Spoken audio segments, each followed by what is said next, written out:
We'll call to order the Kennedale City Council regular meeting, October 17th, 2023 at 5:30 PM sharp. We are located City Hall Council Chambers, 405 Municipal Drive, Kennedale, Texas. Members of the public may join in person or access a live feed at www.cityofkennedale.com/videos. However, the virtual option does not allow for public comment. To address the Kennedale City Council regarding an agenda item, please submit a request to speak form, which is located right over here on the table. And if you would do that now before the meeting begins. Speakers, you'll be allotted 3 minutes, and please limit your comments to the subject indicated on the form. And you should address the Kennedale City Council as a whole rather than individual members or staff. Pursuant to Texas Government Code 551.071, the Kennedale City Council reserves the right to adjourn into executive closed session at any time during the meeting to seek legal advice from the city attorney on any item posted on the agenda. Madam Secretary, may I have a roll call, please? Brad Horton, Here. Kenneth Michaels, Here. Jeff Navarez, Here. Mayor Joplin, we have a quorum. Very good, thank you. And I just want to say a special thank you to our Secretary, Ray and Byington. I know you've got juggled a lot for us. And I appreciate all that you do for us because we definitely keep you on your toes. At this time, we'll have our invocation and pledges. And I'm going to ask Councilman Horton to do our invocation and Mayor Pro Tem Michaels, if you'll do our pledges for us, if you'd stand.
All right, we're going to have our visitors and citizen forum, and we have one speaker, George Lasada. If you'll come up and give your address, please. Yeah, to the podium, and make sure that there's a button on there on the microphone that it's lime green. Got it. Name is Gary Lasada, not George. Did I say George? Did I say that? I think so. Oh, I'm so sorry. That's okay. Gary Lasada, so I've been sorry. called a lot of different things. So, I guess I need to clean my glasses off. Mayor Joplin, members of the council, thank you for this opportunity to speak in front of you. I'll try to go as quickly as I can, but I have a lot to say. I am a former member of the Tarrant Appraisal District Board of Directors. Prior to that, I was the chairperson of appraisal review committees for the Tarrant Appraisal Review Board, and I spent 6 years there. And currently, we're in the season again for nominating. The nominations concluded yesterday.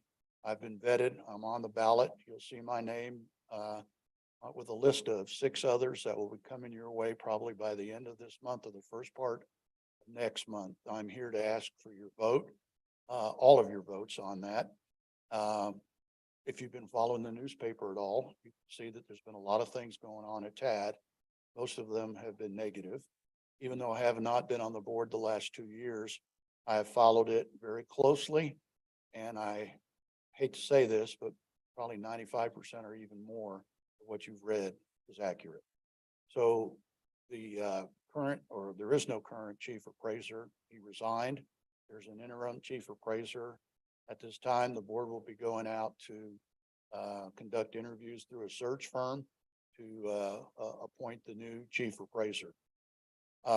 People ask me, what would my goals be? I have 3 major goals that you need to know about. One would be to hire a new chief appraiser. And we have to get this right. There's no second chance here. Things were left in a shamble. Am I done? Oh, okay. Not yet. The fire got a call. Oh, okay. Give me another 2 minutes then. And anyway, things need to be changed. Secondly, I would ask for an audit of the software system. The software program at TAD is a mess. When I was on the ARB, I was one of the test committees to review the new software, and it failed my test. And I did ask that it not go into effect, but they did it anyway. And to this day, still not working correctly. The third thing that I would ask is that as a board member, to change the culture at TAD. It is critical that the top of the organization leads the rest of the organization. So you as council members would direct the city manager on what you would like to have done. I, as a board member, would do the same with the chief appraiser.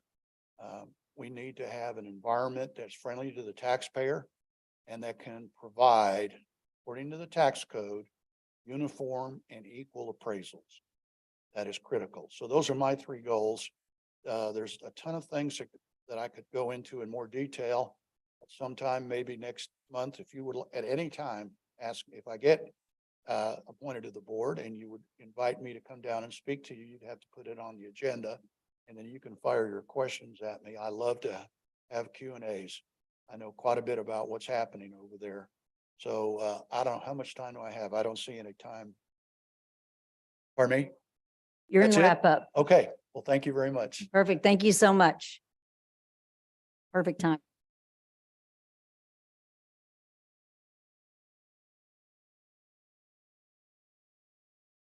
And before we go into our work session, we're going to move the regular session A, reports and announcements, to A, the badge pinning ceremony for firefighter Blake Bynum. We're going to move that to now. So Chief Brown, if you'll come up.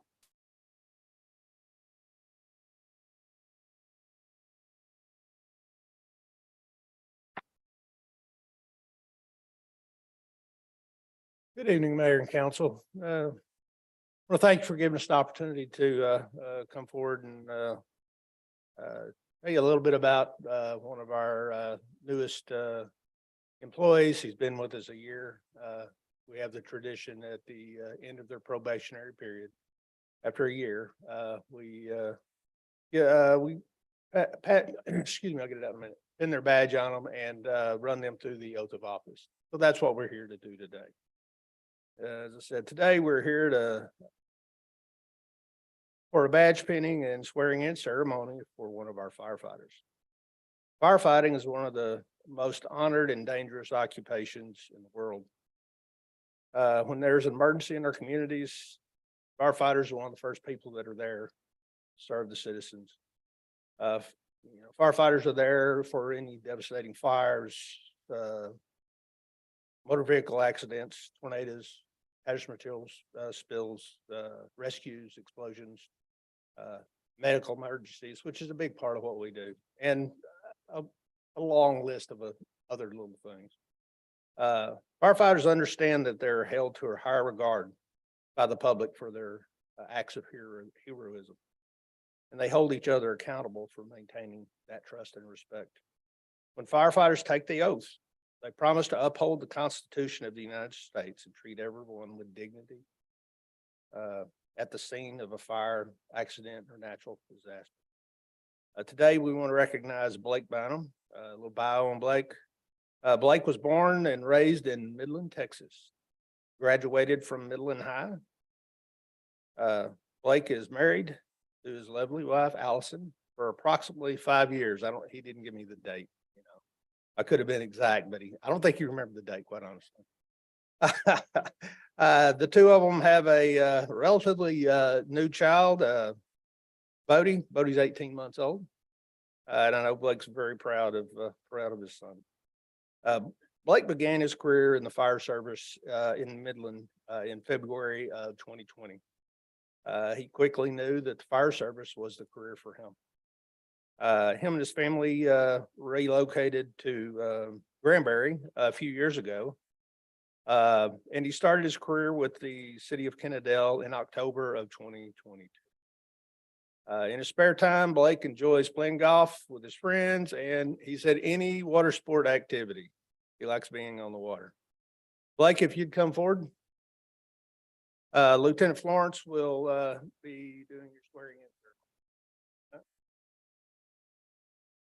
Okay. All right, raise your right hand and repeat after me. In the name and by the authority of the state of Texas.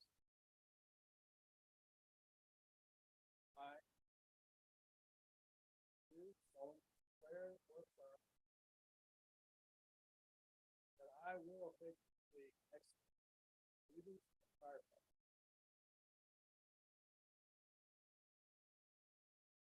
State of Texas, city of Kennedale, and with the best of my ability, protect and serve the citizens of Kennedale. Their time of need, so help me God. Defend the Constitution and laws of the Constitution and the state.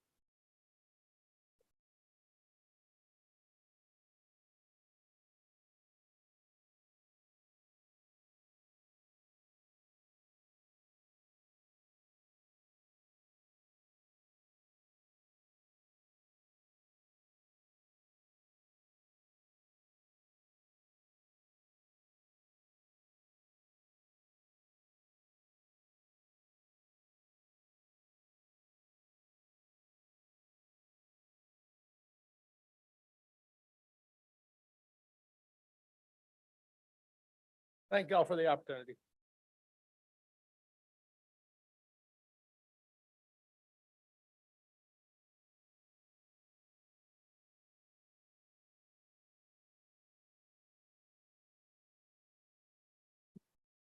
Okay, we're going to move on to our work session. First item that we're going to discuss is the Parks Geo Bond election details. There will be a bond on the upcoming ballot, November ballot, for our parks in the amount of $3 million. And what we want to talk about tonight is a council consensus on what that $3 million is going to be spent on. We have had, this isn't like our first conversation and it's going to ballot in November, but we've had multiple conversations and we haven't really like nailed down what we are given direction to for these funds. And so I want us to talk about tonight where we have been in our conversations is in the past, we've talked about the baseball fields. There was a lot of conversation about the baseball fields and there was a diagram that was presented a few years back on, a possibility. But I think what we really need to focus on is where we're at now, what we have now, and what the needs are now. And move forward with at least a phase 1, because we can always go to phase 2, phase 3, phase 4 as more needs arise and as more funds come up. I will tell you that my My personal feeling is on this, I just feel it in my bones that we're going to make a connection with someone that has a foundation that is going to be willing to connect with this community and help us bring a field for our kids. There are a lot of NFL, baseball, sports players that live in Arlington, Dallas, Fort Worth that have big foundations. And I just feel that if we can connect with the right person, that this won't cost us. Because when you start looking at this, what this could really cost us, your mind can get crazy. It can be way too much for us, for Kennedale. We have to remember what our budget is. So I just want us to kind of start there. So what we know we have two baseball fields that haven't been used for several years that are actually probably, I would say, 5 years, maybe. They haven't been played on. I think my grandkids were about the last to practice on them. Okay, so 4 years. And we have the possibility of purchasing the land that we know right in front of that, not the back of it, but the front. That's what I call it anyway. And we do know that we have a need from KYA football. There were some things that I heard that KYA was going away to Mansfield. And I want you to know that I had a conversation with the president, Donnie, and that is not the case. And I want to read you an email that he sent. And the reason I'm reading this is because this is where the biggest need is right now. I mean, they are nomadic and have been nomadic. And what I mean by that is they don't have a place to practice. They don't have a field. They don't have a place to play on. And even through COVID, they grew their numbers. And they now are up to about, I'll just read it to you. And they are still KYA. They're going to remain KYA, and we still have the opportunity for them to play right here in Kennedale and be Kennedale Youth Association. So this is from Donnie. Good morning. I wanted to send you a quick update on KYA for the fall season. We have 231 kids enrolled in our fall football and cheer programs, 180 football, 51 cheerleaders. We have 8 football teams, ages 5U to 12U, and 5 cheerleading teams. We just completed our homecoming games last weekend, and at the halfway mark of the season, we have 2 teams, 6U and 9U, that are undefeated. Ooh, and 7U and 10U with no more than 2 losses. We're having a great season, and our teams are going to finish strong. We are still in search of a permanent practice and game location for our Kennedale players. And I appreciate the update that the board is still looking for options for us. A turf field option would be the best long-term because of the all-weather playability and rental opportunity as a return on investment. Here are current turf field rental rates around the area. Mansfield, it's 90 to 180 per hour. I guess it depends on when you rent it, if it's Saturday or weekday. So minimum 90, double 180 per hour. And Arlington is 85 to 150 per hour. Here we go. These rental rates have a sliding scale based on if they are high school or district stadiums and if field lights, PA, or scoreboard access is required. So that's the range there. Currently, these turf fields are booked solid during the year. Look forward to continuing the conversation. Donnie Burdow, KYA president. So, and that's as of this morning. I talked to him yesterday. And I just want to brag on them for a minute. They have done such a good job with these kids. And like I said, even through COVID, they grew their numbers, and they've given these kids a place to play and something to be a part of. And that is so important. And it's if you can't hear it in my voice, it is a huge passion of mine that we provide our kids and our families a place to play and practice.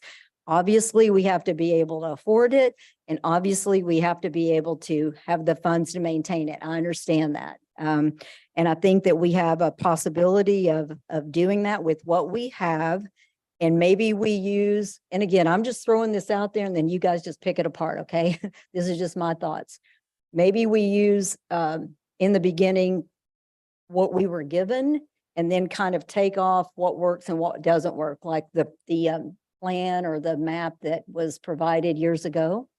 You know, maybe we look at that and say, well, this, you know, we don't have this, so we can take that off, you know, or let's focus on this so we wouldn't be, you know, kind of move it around on an as-need basis.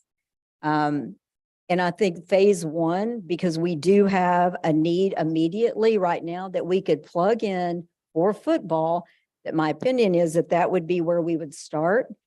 And that would be the phase one that we would focus on, and then move into phase 2, 3, or 4 as, you know, with keeping in mind that at some point, maybe we would want a baseball field.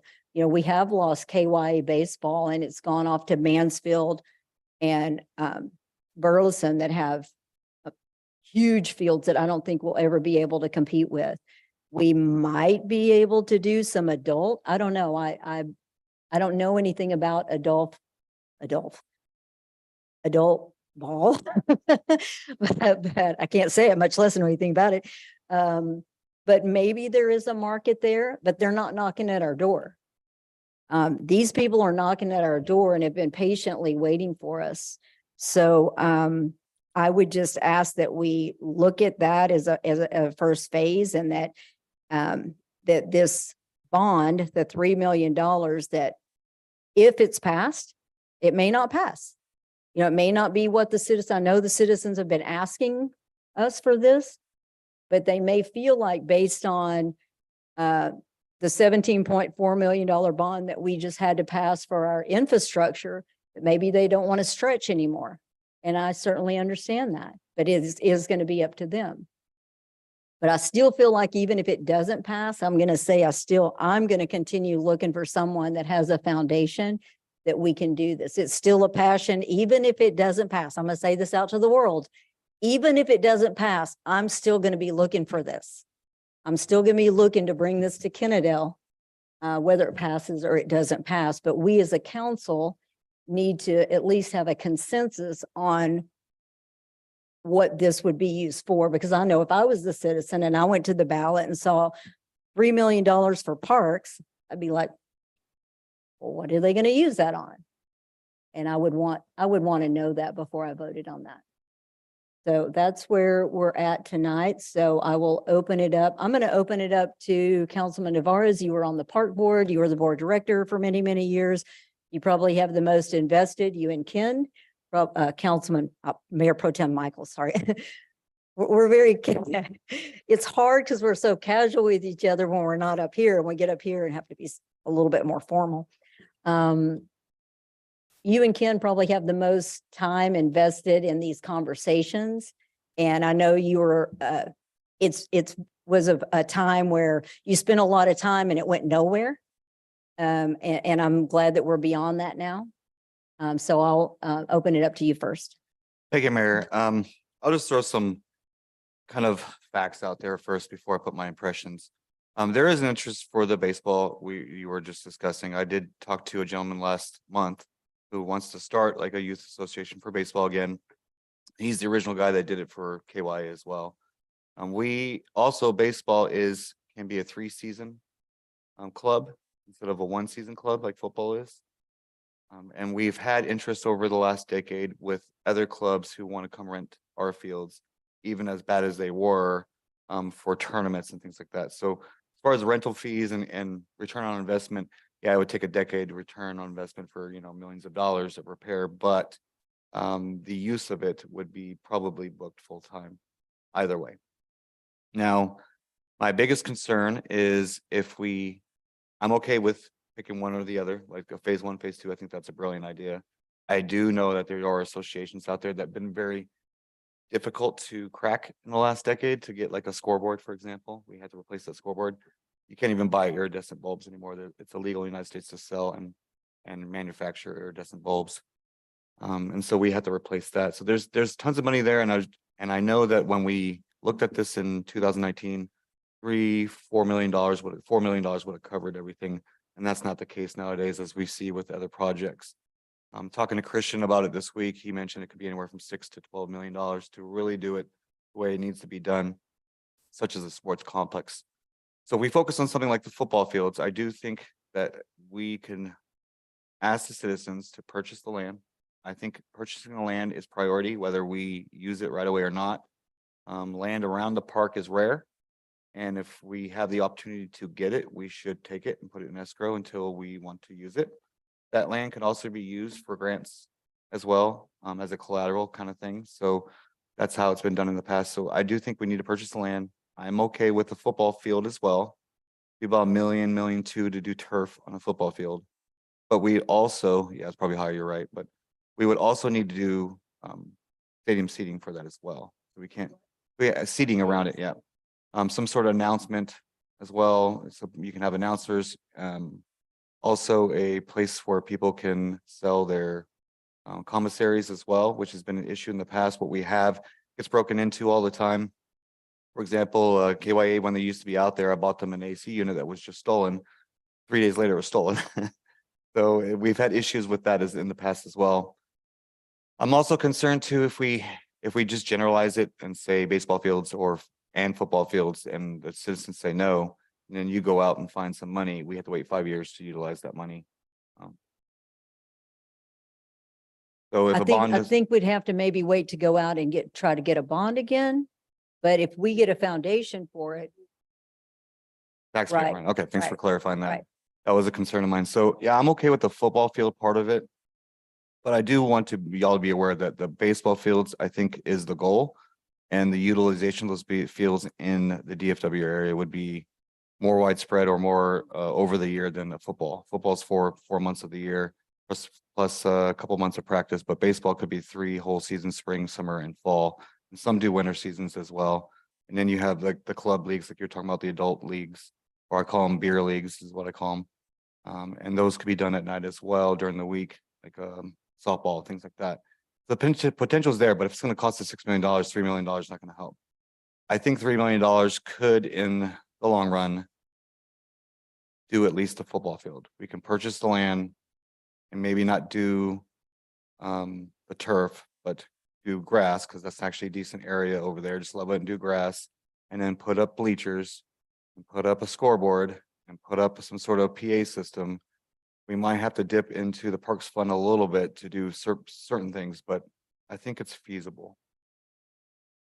And I also wanted to interject, so when I was talking to Donnie on the phone, he mentioned with the football field, you also have soccer and lacrosse. That's true. So, and that is year round. You know, Yes, so that soccer, would've- and that it's- would've people don't opened up. believe it, but soccer is huge in our Yeah, area. But very, there's really yeah, only a few absolutely. fields within a 10-mile radius. Yeah. Is a handful. Like if you go to Fort Worth by the zoo on any given day, those fields are packed. Same Yeah. with Arlington on the south Absolutely. side. So there is potential there for Yeah. for sure. And that's something that he would like to do is KYA, because he actually started out as Mansfield. He was Mansfield MYA. So he's very familiar with the Mansfield organization and he would like to start soccer off here as well. And he said lacrosse is picking up. And the other thing I heard recently was flag football is going to be in the Olympics, and that flag football is like rowing, like pickleball. KYA does flag football in the Yeah. spring too, I think. Okay, yeah, that'd be good. So we'll turn it over to, One more thing, Madam Mayor, I yeah. also want council and the citizens consider the maintenance on that. The reason why our baseball fields are the way they are is because there was never a maintenance for parks. And although KYA did a fine job every year trying to keep them up, and that's probably been going on for decades and decades. I know I've heard stories from coaches 30 years ago would go out and mow the fields and things like that. But that cost is up. I know we've discussed as a city in the past, it'll be Christian now, but to hire somebody that would be an expert in grass, for example, you can get actually a 4-year degree on grass. And that would help not only with the baseball field or football field, but the parks in general, to keep our grass. So there's some upkeep and maintenance there that are ongoing. One of that could include hiring somebody. I don't disagree with that. And that's something I failed to mention is one of the most important things that I want us to do is we shouldn't purchase anything if we can't maintain it. Period. We already have things currently that we can't maintain. And so that's where we're trying to get to is maintenance on everything we have. But if we're going to purchase anything, we certainly want to make sure that the income that we're getting is funding the maintenance for this plus. plus other things for Sonora. I'm still would like to see what our turf option looks like, because I feel like with turf, we wouldn't have as much maintenance. And also with turf, if it rains or whatever, they can still play on it. You don't have the muddy issues. So here's the issue with turf, and it really is how we want to approach it. Equally, they're probably around the same when it comes to maintenance. And the reason why is because turf actually over time will wear down. And so, for example, the high school just did turf about 5 years ago, I believe, and it's already needing to be replaced. There's a special situation because of the use, but if we overuse it, then it gets to a point where if one of our children fall and hit their head, there's more of a potential there for them to get a concussion than it would be if it's brand new, for example. So we would just need to be cautious on what type of turf and the longevity of that. Of course, if you get, it's easier to repair. If you get like a strip, you can go get some turf and replace the strip. But when it comes down to replacing it, we would need to consider between 5 and 10 years to replace turf Yep. as well. And as everybody can see, I'm saying $1 million. I think Kenneth over there shaking head probably more than that. In 5, 10 years, it could be double that as well. Well, that's a perfect segue.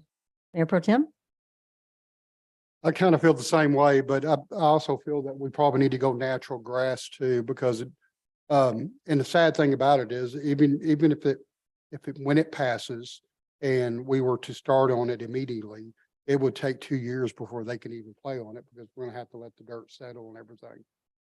Going turf, like Jeff was saying, every year we have to have it tested for concussion resistance. And if it has to meet a certain level, if it doesn't meet that certain level, then it's non-safe to play on and we have to replace it. The high school just replaced theirs after, was it 5 years, Jeff? Yeah, I'm thinking it was 5 years. And then you also have the baseball fields that they have to replace too. Another thing that I look at is if we're going to go this option, then we need to figure out a way to secure our parks, because, we're fixing to invest a lot of money with the new playground equipment. And then if we get the sports complex done, all we need is somebody getting in there and driving their pickup through the field doing donuts. It's happened before in other cities on turf. So we're going to have to figure out a way to secure our parks. I'm not against the football field. I'd like to see on the baseball fields. I know in the past that when KOA was there, I used to go out there and maintain the fields and stuff like that for my son to play on. I know there's some low areas that we can bring dirt in. I think when we were on the Parks Board, they talked about digging it out 6 inches, putting new turf in there, crowning it properly, a new sprinkler system, and then decompose granite on the infield. I don't think it's that bad. I know we put up new fencing around it. We have lighting, but the lighting's not hooked up. There is Wi-Fi out there, but the cameras are not hooked up. So I think, to me, a football field would be the direction I would want to go. And just for the fact, flag football is getting big. I mean, and that would be year round. Football, soccer, contact football. I mean, it would probably be something, because Kennedale's never had it. And we can keep our kids in Kennedale. And as we're keeping our kids in Kennedale, then obviously the businesses in Kennedale, they're going to need a place to eat. And I also agree with Jeff. We've had some concepts on the concession stand, storage, bathrooms. That's another issue that's down there that we need to look at. And I think at the time, and that was 5 years ago, Jeff. Yeah, it was like $500,000 to do that. And that was with Speed Fab. So, a football field to me would be a great way to go. Excellent. Councilman Horton? Thank you, Madam Mayor.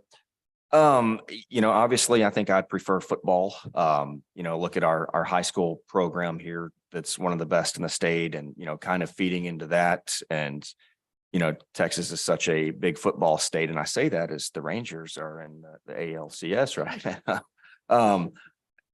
And certainly the KYA, Derek and Donnie both, and the Riles before them are just fantastic people. And the kids that go through there, through the program. You know, you hear they get compliments from their teachers at school because, you know, I mean, they're doing much more than just coaching football. You know, and I know that they're a great program, but I mean, at the end of the day, on this, I will go along with what this council decides. And I know Councilman Navarez and Councilman Michaels have put a lot of years, blood, sweat, and tears into this. So I'll support whatever the council decides as a whole. Lots of tears. I appreciate that. So it sounds like I'm just we'll just summarize this, okay? We like the phases. We want to make sure phase one would be football with the phase of baseball. And what we're doing is, this is kind of our dream, Kristen, okay? This is where we're going with this. If this bond passes, and if it doesn't, then I'm still going to be dedicated to finding a foundation for it, because I believe our kids and our families need it. So we want a football field as phase one. And within that football field, we need seating, parking, concession, maintenance, security, lighting, and bathrooms. No big deal, right? Whip it up. Okay, well, we got to start with 3. To be clear, Madam Mayor, we also need to say that we're purchasing land. And that- Well, yes, and I had, yes. We do have a tax note already to do that, to purchase land. Yes, and we actually have the money for that already. Yeah. So I love that with a future of a phase 2 to go into baseball, because I really do think that baseball could, there is a use for that, I believe, but I think our first one that we can just plug in immediately, and we can look at what this looks like as a business plan with these rental fees. I think that we'll be able to pay for the bond when it passes. I'll use Mayor Pro Tem's word there. When it passes, I'm hoping it does. I think our families really want it. That we can use these rental fees to offset it, and also use the rental fees for the maintenance, not only for that field, but also for the other parks that we have for Sonoran. Gosh, I just lost my thought on something. Hold on. Madam Mayor, can I add something too? Sure. Another maybe it'll thing be that, my thought. well, that way you can think about it. In the past, we had select teams come to the park board and wanted to actually spend the money on the fields, but then we've always hit some, because the park was developed in 1977 by a Texan Parks and Right. Wildlife grant. So for some reason, that grant being that old, we still have to keep it open to the public. Fellowship Academy, I worked with them last year. They tried to go to the Texas Rangers organization to get a $50,000 grant. And the only thing they were asking if they can use it for their home team, home games for their home field. Obviously, we didn't get anywhere with that. The Rangers kicked us to another organization, and I think the staff left and went someplace else. So we're back to ground zero again on it. But I know in the past, there's a select team that came, gave a presentation. Hazlet, Jeff, is that the city that they, The Cowboys one? That I was the can't first. remember which select team. There was it one from Hazlet. There was one from the greater Burleson area who were locals. Right. The guy I went to church with. And then the one before that, the very first one I ever ran into, they were called the Cowboys. Right, but they're the ones that came in and did Hazlitt's, which is a small city north of Fort Worth, and completely did their sports field. And it looks amazing. So, I mean, there's other options that we can do. Every time we tried to do something, we were hit by, well, it has to remain open to the public, that they can't lease it, or we can't set up a lease with them because it has to maintain to the public because of that grant. I think the Gotcha. city's stance on that, just to clarify, was they can rent it and we can have a contract, but we would have to give a 2-week period to where the public could rent it as well. Then fill that spot by 2 weeks, then they could fill those spots. But the priority would go to a public. So if I wanted to do a dodgeball and they wanted to do a tournament, if I beat them in that 2-week period, they don't get the fields that weekend. That's how we ran what we ran to in the past, but that was the city's stance on their clarification of what the law says on the bond. Yeah, we'll have to get a new update on, And Where just one that's more at. thing to throw out there. the real estate needed for baseball or football is so desperate as all of us are looking for housing right now. So it is a scenario that if we build it, they will come. There's no doubt about that. So we must have a program in place. I believe that we just need to be able to afford it and be able to have a maintenance on it. And we just need to have a good business plan. But I did thank you for the time because actually my thought did come back to me. So my thought was what I would like, if it's okay with council, is I would like to see turf and natural grass pricing. I'd just like to see it.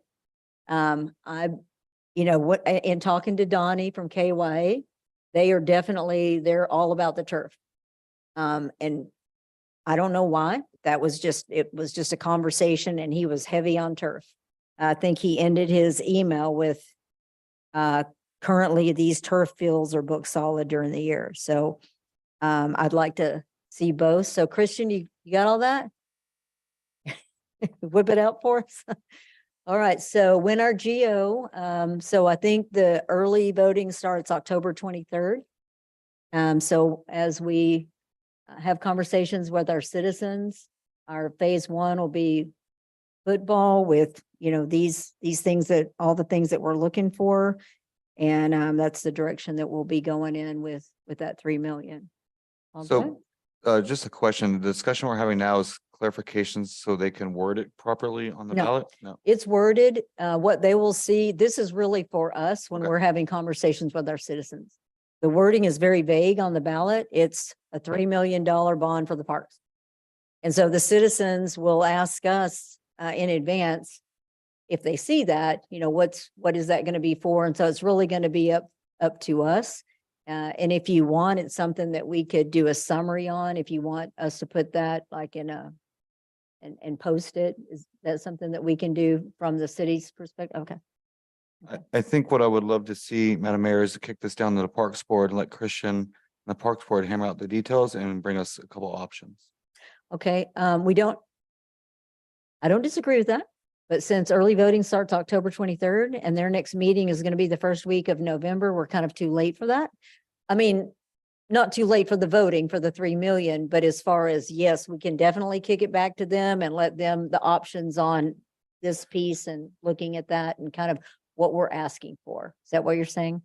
Yes, Yeah. since we don't have to clarify any wording today, then, Yeah. whether we get it or not, that could be kicked down to the Parks Board either way. Perfect. Absolutely. Mayor Joplin, Yes, the next meeting for Parks would be November the 14th, which is after election. absolutely. Okay. So we will know by then what we want to kick to them. Sound good? No pun intended there. All right. So that was very good conversation. And actually the wording is in your packet. I think it's on there. Yeah, it just says the issuance, I believe, Proposition A. The issuance of not to exceed 3 million of City of Kennedale, Texas general obligation bonds for parks and recreation and the levy of a tax sufficient to pay the principal of and interest on the bonds. That's what it's going to say. We will move on to item 2 on our work session, which is discussion of the formation of a charter committee and changes to the charter. So, again, just to summarize for everyone, the conversations we've had in the past and where we're at and the direction we want to go in. The conversations that we've had in the past is there are some things within the charter.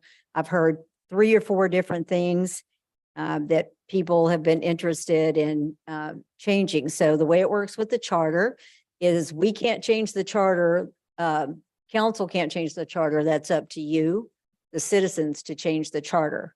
So what we would be doing would be to bring to you, the citizens, some propositions potentially if you would have an interest in looking at these charter changes. And this would be the May ballot is what we're talking about now, not November, obviously, but May. And backing into May, believe it or not, mid-February would be the cutoff for when we need to have the verbiage to Tarrant County. So if you back up from that, we need to have to our attorney by the end of the year. so that he can get the wording and the propositions and all of that bounced back and forth with us so that it's all what we want to see on the propositions by mid-February. So that means we're already in the middle of October. So we have from October to the end of the year, and we know December is just, it's not an easy time for people to meet.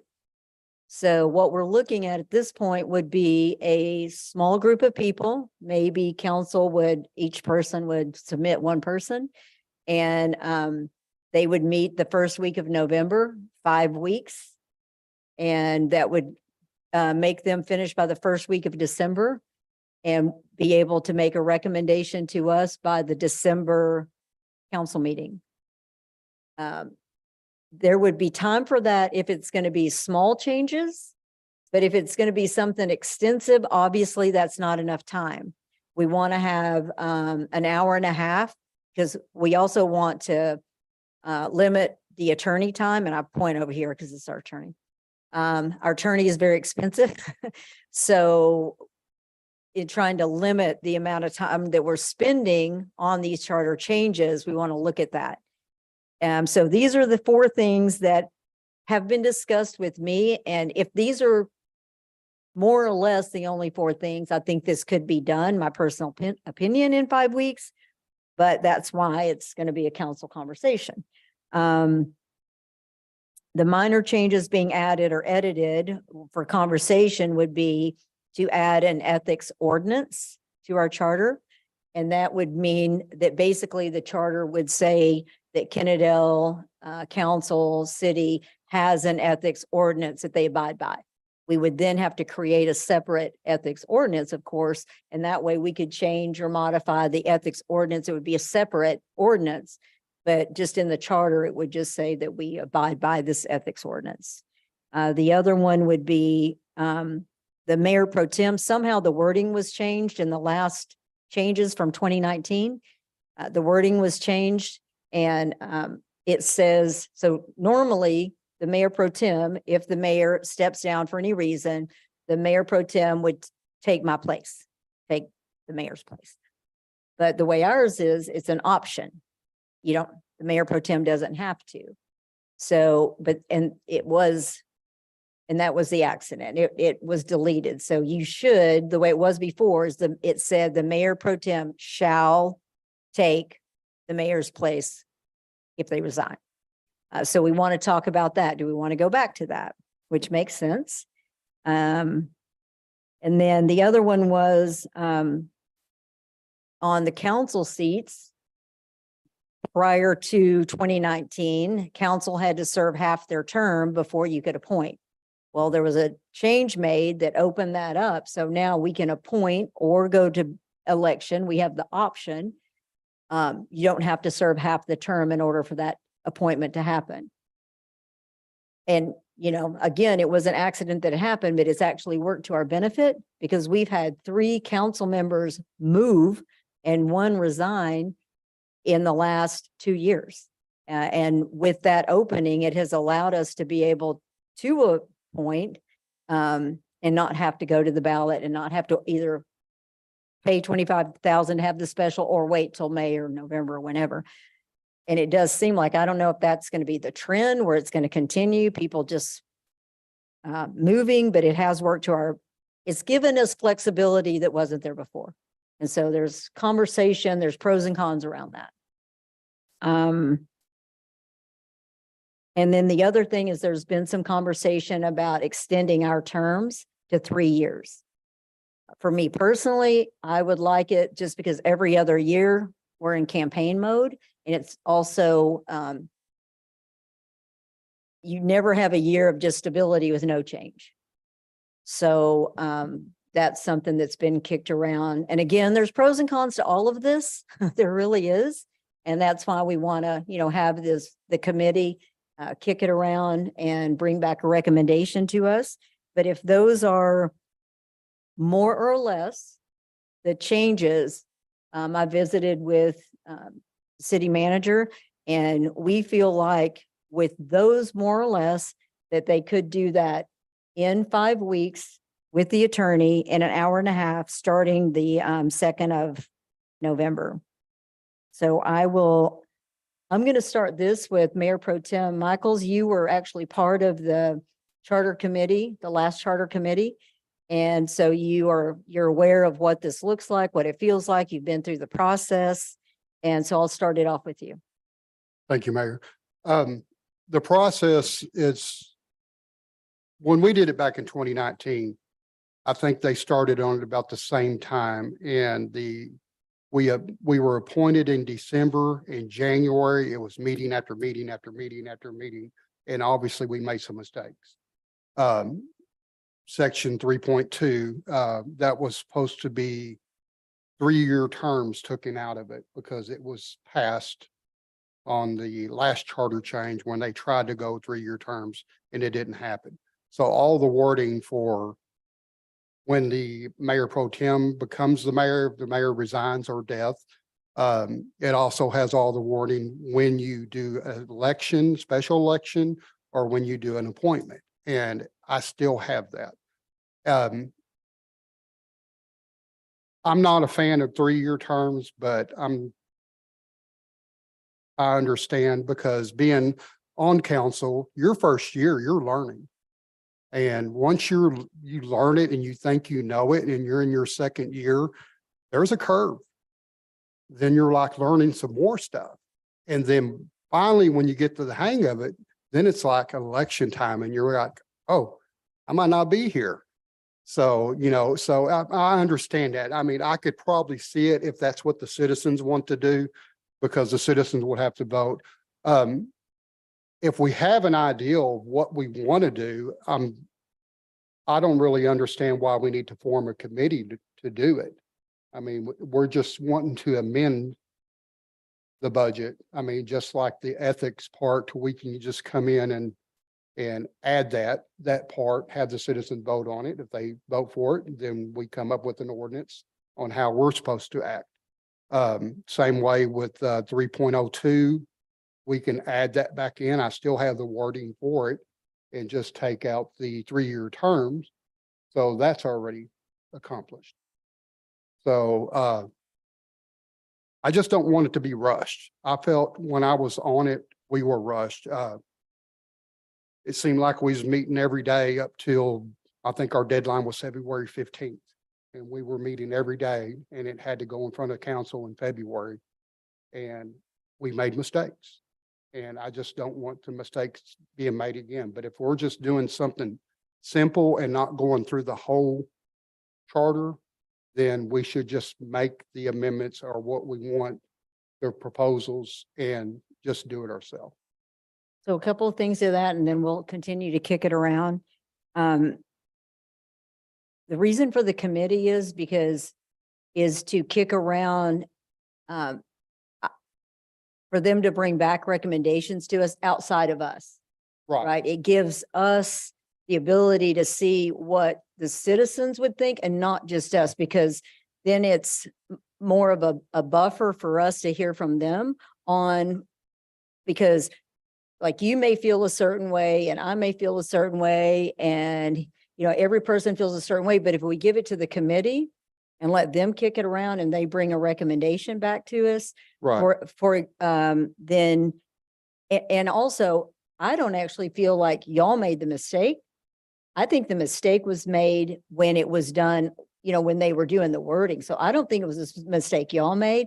I think because I was at those meetings and I saw the final, Mrs. Uranga was in the meeting and she was there, and that's not the way you presented it. Right. So I think it was whoever did the changes in the proposition, that's where the mistake was made, not in the committee.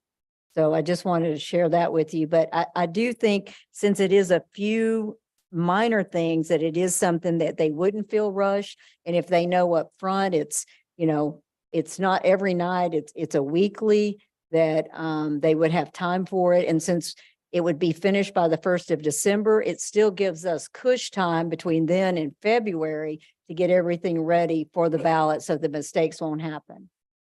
And that's how the committee worked last time. Every committee member actually submitted something Right. after reading the charter that they wanted corrected or changed, or And we put it up on the board and we talked about everything in that charter. Right. And I just felt being rushed. I mean, it wasn't tough, but there were some committee members that just didn't understand what they were doing. Understand. And but there were some that just put in good information and stuff like that. And we worked it. We actually had, I think the attorney had a committee specialist attorney that came out and helped us. And so, I mean, it's just, you know, it's a process, but I mean, I don't want to be rushed. I want to do it right. I agree, 100%. Councilman Horton? You know, I see what Councilman Michaels is saying about rushing and, you know, I mean, I think that's a valid point. You know, and I certainly respect his opinion, but I mean, I think at the same time, I think we would want as much citizen input on it as possible. You know, and, you know, something like the appointments, and I say this being appointed myself, I don't think that's an ideal situation. You know, and I think the people should decide something like that, especially, you know, and I maybe that's the past few years are just fresh in my mind because when we had four appointments, something like that. But, you know, something like that, it's something that bothers me is that, you know, I'm not up here at the will of the people. And I mean, I understand you guys were all elected, but, and that's one of the biggest things I get from our citizens is, you know, they want to say and who's on it. And I mean, I know they do indirectly, but that's something I would like to see changed if I had mine. Councilman Navarez? Thank you, Madam Mayor. I agree with both of you, actually, both mayors. I think that I don't want it to be rushed either. Like, there shouldn't be a deadline. If they need more time, then we'll just kick it off to the November ballot instead of the May ballot, in my opinion. But I do think we need a citizen committee to cover it for a lot of different reasons. And I think if we all pick one, especially who we think would be the best suited for the position, I don't think we're going to run into what you were talking about, where some people just weren't sure what was going on. I think there's a lot of things that we could say, here's where I think there's an issue to my representative, and he brings back and said, hey, there's no issue. Then there's no issue to me, and would move forward with the recommendations. But I do think that there's, especially in recent history in us, like Mr. Horton was just bringing up, last 5 years, there are some issues that need to be brought up, and there was some changes that should not have been changed in 2019 that need to be cleaned up. There's some ethics things I think that we can include. And I love your idea about it is let's just refer to this, because that is ever evolving in society. So that way we can address that every 5 years as a council. So I think it's a great idea. I have a couple in mind. One I've already approached if we did this. So I would love to move forward with this. But I'm with Mr. Michaels. Let's give them a timeline, but if they need more, then they just need more. I don't want them to feel like they're rushed. Okay, so let's do this. Oh, yes. go ahead. Could we, could we not postpone it to November just to make sure we don't rush it? I mean, if we get in this and say, hey, we need more time. I mean, I think something like this is of first importance. And, you know, just because, hey, we want it on the ballot this May. Well, I mean, if we get in and start, then maybe we can postpone and say, okay, we need more time. I mean, that's an option, right? That's absolutely an option. So here's what I was thinking. And I'm fine with both because I'm fine with, do you have a comment? I just want to add to that because you're talking about starting in November. Well, we know we got Thanksgiving, we got the holidays and everything like that. So everybody's going to be concentrating more on their family needs and issues instead of the city issue. So I think after Mr. Horton brought up about, and maybe we ought to push it for November. And that way we're not rushing it. They can, you know, if it takes them 6 months to do it, they can take 6 months to do it. I mean, and they I can love meet it. once a month. Yeah, I love it. One less thing for us for November. Sorry, did I say that out loud? I'm fine with that. Yeah, that works better for us. Okay. So I think even with that, we want to keep it on our list of to-dos. So be thinking about who you would like to nominate. Is that the right word? For the committee. And then I'll get with our other two and then myself and maybe even if we did one more, at large or something, then we'll have 7. And that's kind of a nice number, nice odd number. Does that sound good? And then we'll start with, we'll look at the dates. We can kind of come back to it and look at maybe we'll back into it from November, just like we did with this one, May. We'll look at what the deadline is for November. And then back into it from that, to make sure that we have enough time and start there. So August, yeah, just like it was this year. That's right. Well, 7 would give us, each of us plus Mr. Hall, for example, could pick one. True. Yep. That's true. Each is +1. So, Madam Secretary, the November ballot, if we don't have anything on it, but we put a proposition on it, just like what we have this year with the bond, does that cost us more? It does. Okay, It is an additional cost for running the election, yes. okay. Do you have an approximate amount?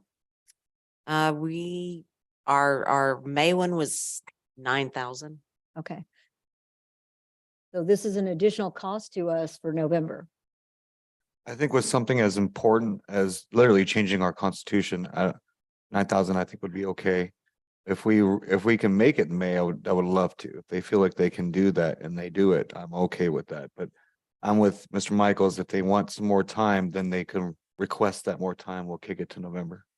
Okay, but he's saying, wait, he's saying not start it. Not Because, sure he knows what he's saying.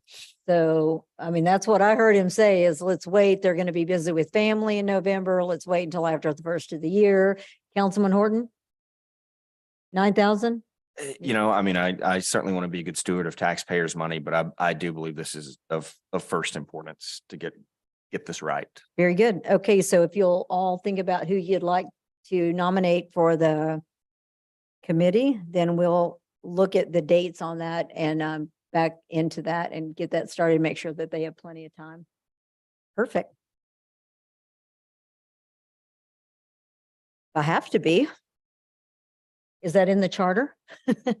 It's not. There you go. Okay. Well, if I need to be, I'll do anything I need to do. But if I don't need to, then, and it works well, I would probably be there anyway, but so we'll cross that bridge when we get there. If not me, I do know a mayor pro tem that can fill in very nicely. Here, And Mayor, Madam Okay. Mayor, you and I discussed too. I want to make sure that these meetings are public too on YouTube, so all citizens can. watch it. Yeah. Absolutely. Yeah, everything we do like this should be YouTube, video, whatever. Yeah, 100%. Yeah, we need to have this complete transparency to our citizens. We're going to move on Got one to, question, yeah, go ahead. or maybe for the city attorney. Is there a difference when we're going in and making amendments to the charter versus doing a full evaluation of our charter? Cost-wise, is that what you're? No, just as in general. For instance, right now we have 5 or 6 different items that you're looking at. Is there a difference of having a amendment to the charter versus having a full review of the charter? Not really at this stage. Anything that we would do would technically be an amendment. Okay. Even if we ended up changing almost every Majority of it. single word, you'd still style it as an amendment to the existing charter. Okay, thank you. Sorry, it just, Oh, it's a that good may be question. a good time if we're extended to November. We'll evaluate more than just the ones that we're aware of Yeah. now. And it may be something that as a council come together at another workshop at one point in the future, and we can identify what we believe some of the issues are. Absolutely. Good idea. All right, we're going to move on to number 3, which is another committee. And this came out of, this is a committee for the 9/11 and Veterans Memorial. And where this came from, again, in summary, the background on it is we have a fountain in the middle of town center that is not functional. There's been a lot of money invested in it over time. And so the discussion was what to do with that fountain. And there's also around the fountain are plaques to our veterans and that need to be updated. And so we, in conversations with about the fountain, it was what to do with the fountain. What are some ideas? Are there other ideas that maybe we haven't considered? Are there other funding mechanisms that we haven't considered? Currently, we have $85,000 budgeted from the EDC for the fountain. And we just want to involve our veterans and our citizens in these discussions. So on the same, but this would be like a first of the year. This would be like a January, because the city manager would need a recommendation to us by the March-ish timeframe, March, April timeframe, to just for budget purposes, for him to get whatever recommendation and then back to us, whatever decision we make, final, he would need that to get, the money and get everything bid out and get the work done by the end of the year, get it started. That was the request the conversation that we had. So this would be a start time, January 2024. Again, like weekly, 5 meetings, an hour and a half. We would each recommend again one, so a committee of 7. And it could be a combination of veteran and or citizen. Someone that maybe had a connection with additional funding, had ideas, or maybe someone even that has done this before or been involved in another city that had done this before that happens to live in Kennedale. Or actually, they don't have to live in Kennedale to be on the committee, do they? No? Okay. I should look at you. Okay. No. All right. Okay. So if you know someone outside of the city that has done this before in another city that you would like to invite on the committee, this would be a perfect opportunity for that, or someone that has connections to funding for things like this, it'd be a perfect opportunity. So with that, because again, we have the fountain, and the fountain is really town center. I wouldn't really, it's part of because the veterans plaque is around it, but the fountain is more like a town center. It's not part of the veterans plaque, but the veterans plaques surround it. So, that's why we kind of combine the fountain, the 9/11, the Veterans Memorial plaques all together. And that way the committee could have conversation on each of these, because even the 9/11 memorial, there's some things, some conversation that I know Mayor Pro Tem has had with people in reference to, things that need to be done to it. So with that, I'll kick that off. Who would like to start that? We'll go Mayor Pro Tem, since you have a lot of involvement in this. Boy, I have a lot of blood and sweat out there with it. Yeah, you do. Um, Can I just say real quick, a lot of people may not know that Mayor Pro Tem Michaels, if you haven't seen the 9/11 memorial, please go see it. It's incredible. And there are lots and lots, there's lots of stars for every person that passed and wording. And he actually cleaned out every single star, every single letter on that 9/11 memorial and repainted it. So thank you for that. Twice, More than once? Oh, twice? more than once. Twice. Every year I try to update it all. I appreciate it. I actually went in and changed the lights on it last year too, and we got a new transformer on that, and I can do miracle cool stuff with the lights. So, but I haven't been doing it too much. The fountain itself, to me, it's not separated. This is a veterans memorial, and that fountain to me is representing our veterans. That's why we have an eagle instead of a K or a wildcat. The eagle is pretty sad right now. We need to do some work with that. The whole veterans fountain, or the plaques and stuff like that, there's so much that I want to do to that, but I know it costs money. I'd really like to have Bryant Griffith here, because he does have some great connections with other veteran services that might be willing to donate and fix some of the stuff that needs to be fixed to make it more presentable for our veterans, because that's who we're honoring, is the veterans that served and the veterans that lost their life. And so I know we need to do something with it. It leaks so bad now that it won't even hold water. I would love to see it as a fountain because, to me, I've enjoyed my time seeing people going out there when we did have it working last year and just sit there and just listen to the water and read the plaques and stuff like that. And some of them were family members that I knew that their husband's name is on that wall. And I enjoy it when they come up and just to reflect and lay flowers down.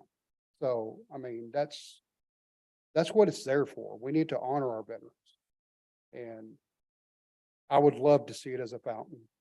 I know it's been kicked around many of times, doing it as a planter, but it's connected to the sewer system. Water would, all the dirt and everything would just start going to our sewer system. And that would be a waste. And it leaks so bad now that every time it would rain, we would just have mud hole around it.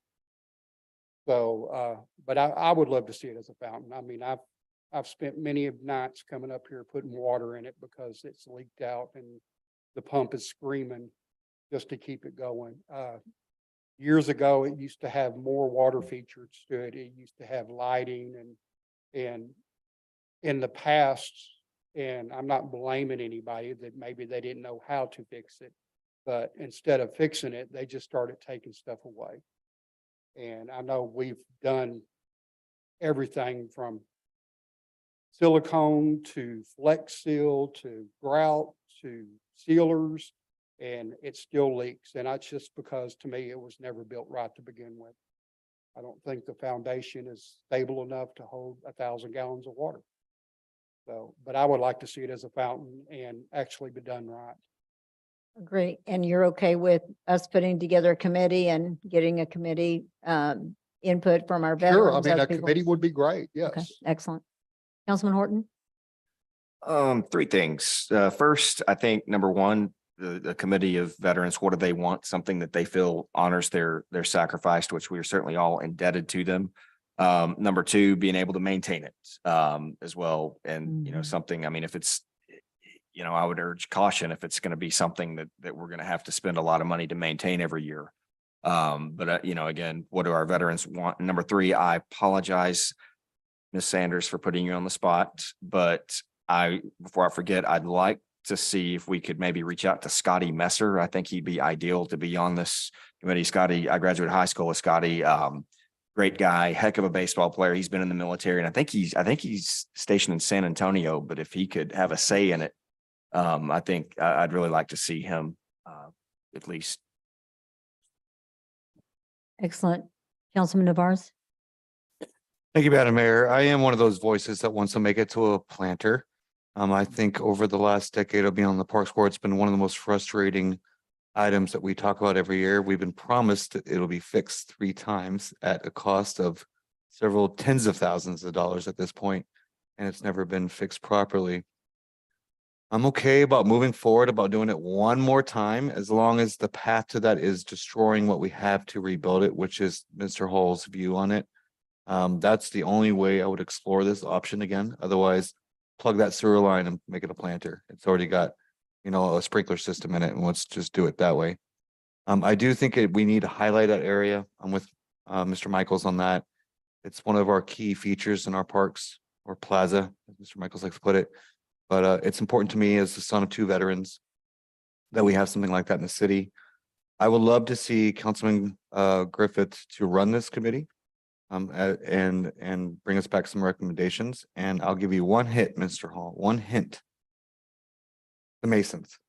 This is right up their alley, and they look for things just like this to fund. They'll do their own fundraisers and help fundraise the money for it to reach the goals that we need to do with it. And of course, the Freemasons, if you want, they'll help with the ceremonies and building it and things like that. So they're begging, the one in Mansfield's been begging for just these types of projects so that they can get behind. That's my hint to you, but I'm okay with it, Mayor. Let's make a committee. I would love to see Councilman Griffith head that up, and let's get some veterans, let's get some builders on it, or just interested parties in the community that can help us fundraise for it and get that balance.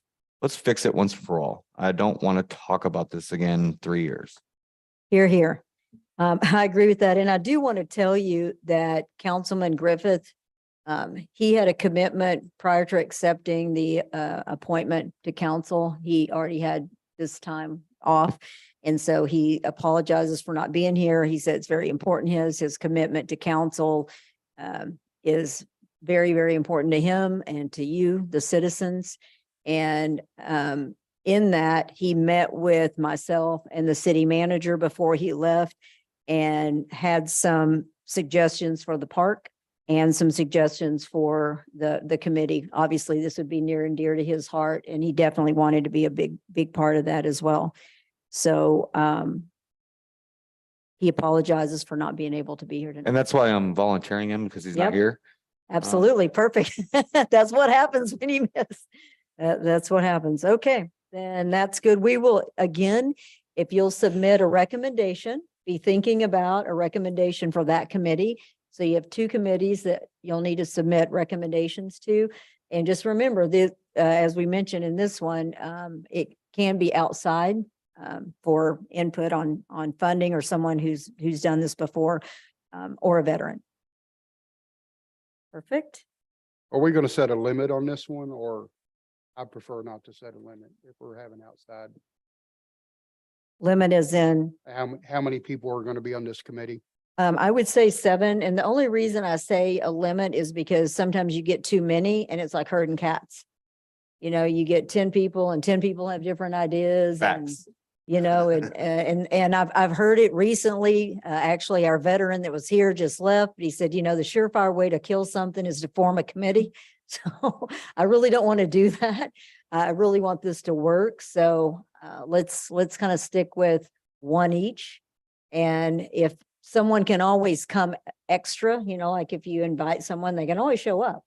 But at least that way for us to kind of keep our arms around it. It's just my idea on that. Let's just make it a planter. Okay, so we are moving on. We're in regular sessions now. Yep. Oh, one more thing. Why do we need a committee for the 9/11? I thought I was the committee. No, we need veterans. Oh, well, I mean, 9/11, Well, 9/11, if you wanted to kick that around, if you wanted to ask anyone on the committee if they had ideas for it, because I know that, like I saw you with Ronnie Now there and getting like his input. So if there's anyone there that you want to ask them, it doesn't have to be, but I was getting Mr. Knowles' input because he was one of the guys that was there when it was being built. Yeah. So I Well, was if trying there's- to pick his mind because there's some stuff that I need to fix on it there you go. that I don't know where to get it at. Well, there you go. So you can Yeah. ask the And committee. it's not just the fountain, Madam Mayor, it's the actual plaques around it. The you know, fountain, the plaques, Yeah. 9/11, you know, because that whole area is, memorial. I mean, it really is. And KKB has just done an outstanding job. It is so beautiful. And the lights around there, thank you for getting the lights up. I mean, it just highlights that whole town center. It's really, really nice. Good job with that. And yep. And so we're going to move on now. Are we okay to move on? We good? Okay. Regular session, reports and announcements. Number 1, updates from council. We'll start with Councilman Horton.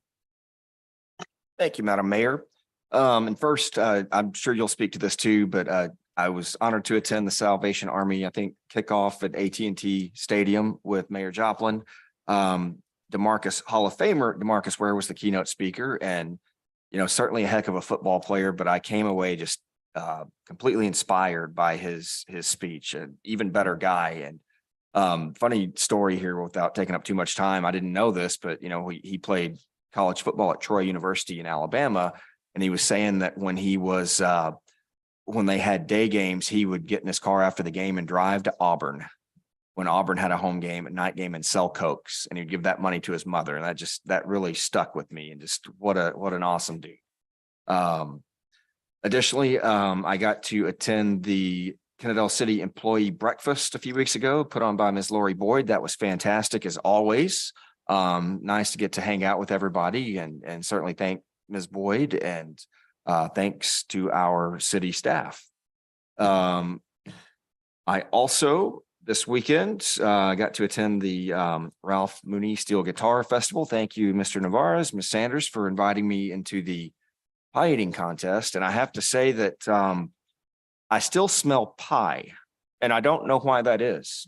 It takes a week for it to go away, trust me. Well, so I got some assistance by somebody who's up here on the dais, and I won't name names, but and then finally, or two more, I was honored to attend the annual employee luncheon for Speed Fabcrete, Callahan Freeman and Architects, and both great entities, great, they do great things for our community, great business, and I'm certainly honored to do that. And then finally, I do want to send congratulations to Coach Richard Barrett, head coach and athletic director of Kennedale. Just got his 250th win. And I believe that's second active. He's second right now in active coaches in the state of Texas. So like every time they take the field, he's breaking a record. So congratulations, Coach Barrett. Yeah, go Wildcats. All right, Mayor Pro Tem. Nobody fall asleep out there. I was kind of busy this last month. Oh, everybody's already fallen asleep. I did attend a chamber luncheon and had the pleasure and the honor to go to do the military makeover for Montel and actually got to go to the reveal. Me and Mayor Joplin, first man Joplin. And Councilman Navarez, we went out and stained the fence and everything. And then, of course, y'all know me, I'll hang around. The next thing you know, they put me to work and I'm building stuff. I did attend the Kennedale Historical Society. It was a great presentation on the history of the Kennedale Library, going from the old police department to the building that they have now, which is a little too small, but we're getting there. During that week too, I got to be the bus driver for the pigeon party we had. And yes, the pigeon did not drive the bus. I did attend the employee breakfast hosted by Miss Boyd and National Night Out. Me and Councilman Navarez had a great time driving all over the city, going to the 5 different locations and meeting our citizens and stuff like that. And I did attend the Kennedale Police Department National Faith in Blue, which was a great event. A lot of people didn't make it, but I think this is the first time and it was great.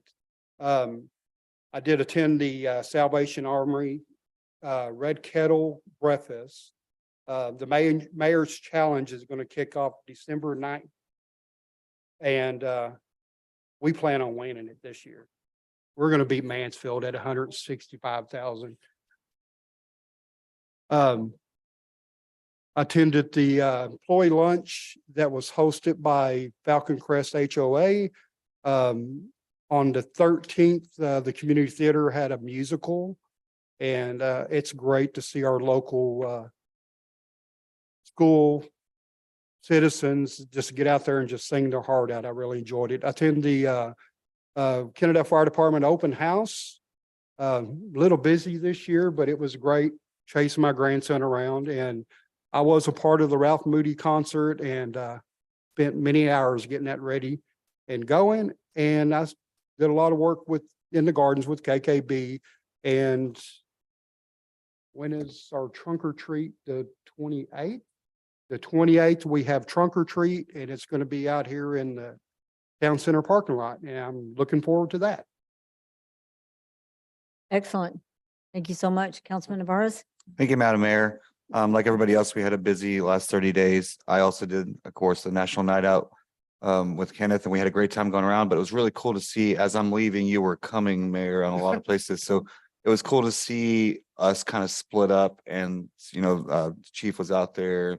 We all just kind of split up. So it was really nice to see Magnolia Hills do another one. They're probably one of the bigger ones to do it every year now. So it was really fun to do that. I also attended the chamber luncheon, which was amazing.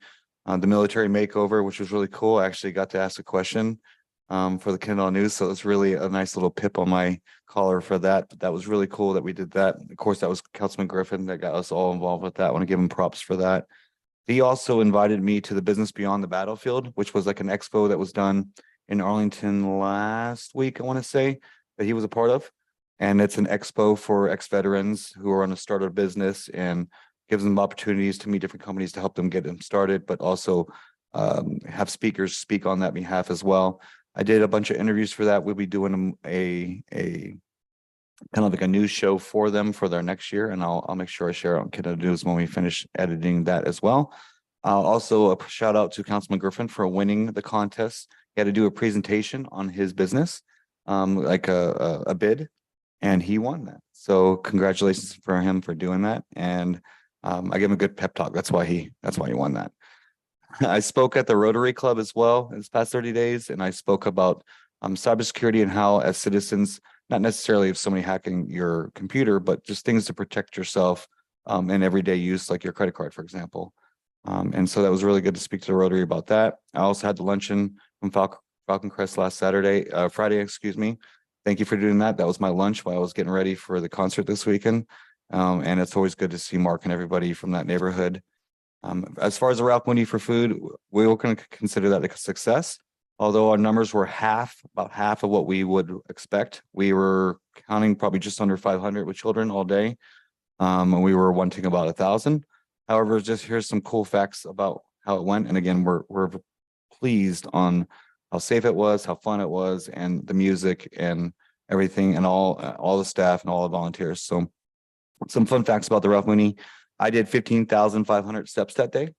And it took me about 3 days for my joints to recover. So that's quite a few. We had people as far as Granbury and Alvarado come visit us. The Granbury couple was here from all day. They were to the very, very last. And it was really cool to see them kind of just enjoy our community. They got to see the pie eating contest and how fun that was. So that's a good example of how our town is. Also we raised $800 for the food banks plus a full truck load of canned goods. So again, we count this as a success. This is the first year that we rebranded, and there was some confusion on that. And we will meet and start a little bit earlier this year since I don't have to run the election next year, which I'm excited for. Address some of the issues we had and how to make this a little bit more refined. And we'll be starting that next month. Other than that, it was a great month for Kennedale. Thank you. Absolutely. I agree completely. I'll start backwards, but with that, it was a fun day. The public safety is one of my very favorite things. Maybe it's because even before I was involved in Kennedale City, I live right down the street from the fire department, and I walk that beat every single day. And so I would just walk up, and it was just such a fun day to see everyone there, fire, police together. You could get your car engraved. Kids love it. There's, Sparky and McGruff, and I don't know, it's just really fun. There's a local church that comes and provides hot dogs. The Boy Scouts are there with popcorn. The Rotary is there. And it's just a really fun day. I enjoy that. And then right after that was the concert. So we just went right over from that event, walked right over across the street, and had a fun day. The weather was gorgeous. Thank you for ordering that. I appreciate that. And it was a lot of fun. The vendors, I love to shop, so I like the vendors. The music was great. The food was good. So nice time to be had by all. My whole family came, my grandkids, the grand dog, the daughter, the husband, and we just had a great time. And so I would say to anybody watching, if you didn't come, you definitely want to mark this on your calendars to make a point to come next year, because it's just something fun to do. If you don't shop and bring your own picnic, it's free, right? Elizabeth, free is good, right? And then so I would like to, I have a list. This is my update. This is everything that other than the business that you did with Griff, and I think the chamber I attended and then some. But I just want to say to everyone, this is Breast Cancer Awareness Month. And if you notice, I'm wearing pink. And if you notice, I have a pin on. So I'm a 21-year survivor. I had a very aggressive cancer, and I'm just very thankful today, every day, to be alive and to be healed. And that's one reason why I walk every day, is because I can. because there were times where I couldn't, times where I couldn't work. So I want to, anybody that you know, make sure that they get checked out. Because even if you get checked out, stay on top of it, because that's what happened to me. Because I was checked out and then 2 months later, it was aggressive. And I had a very aggressive treatment, aggressive surgery. And thankfully, because it was found early and because of God, I'm here today. So get checked out. And I know there's some places around town that you can even have it done for free. So there are a lot of projects going on. Our city manager is going to address that. 3rd Street is done. Hip, hip, hooray. Yay. Finally. And I will say, being involved with the Montel Williams, that was so much fun. And you're right, Councilman Griff, he's the one that Griffith hooked us up with that. I got to have my picture taken with Montel, and it was a great community event because the Purple Heart recipient lives in Kennedale, but it's just like you can throw a rock and you'll be in, I mean, he lives in Arlington, but he's right on that border. So his kids attend KISD. So it was an Arlington, Kennedale, group that did that, and the military people that came in. Our KPD escorted the family in. The Kennedale cheerleaders and Aristocats were there to welcome the family. The camera crew was there, and it was all very exciting. And that was great to see that family, well-deserved, walk in to their house completely renovated. And it was really fun being a part of that. It was really, really fun.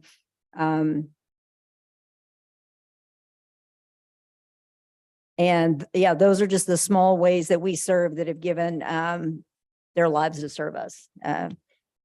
It seems like a small thing to do, but it's important. It defines us as a city. And also, thanks to Councilman Griffith, I actually got to attend the Arlington Veteran Business Chamber. He serves as the vice chair, and we met with several veterans that are successful businessmen with an interest in Kennedale. And with business development being a focus for us, I'm really excited. Who knows what will come out of it, but just the fact that we have some interest, I like that. And then I got to just attend all kinds of things. If you want to know what I do, you can follow me on my Facebook page, and then I won't have to read this to you. We'll just jump right to the city manager. But my Facebook page is Jan Joplin, Kennedale Mayor. Just follow me, and then I won't read all of these things, but let me see if there's anything I don't want to leave out. Yes. I hear this a lot from the citizens. I didn't know that. I didn't know that. I didn't know that was there. I didn't know we could do that. I didn't know there was going to be this. I didn't know about that. I didn't know about this. Well, I'll tell you where to get the information. It's out there. And communication is definitely an issue for us in every city as far as getting the information to all of our citizens.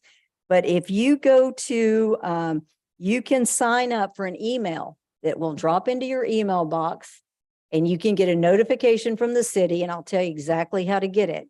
You go to the City of Kennedale website, which is cityofkennedale.com, and there's a How Do I tab. And if you go to the How Do I tab and drop underneath that, it says subscribe newsletter. You just put your email in there, and you will receive an email. At a minimum, do this. You'll receive an email every month that is chock full of everything that happened and is going to happen. So that's one way you can do it. And the other way is you can go to my Facebook, or you can go to the City Hall Facebook page, follow them, follow our city manager's Facebook page, because they're constantly pushing the vacancy that's open, the street that's closing, or the project that we're working on, or the event that's happening. That's where you find out where things are happening. So that's one thing that you can do for us. So I didn't want to miss that.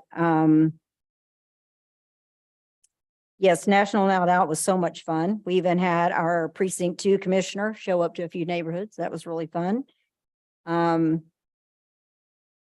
Senior outreach is in need of Thanksgiving meals. Call Sarah for specifics, 817-333-4178.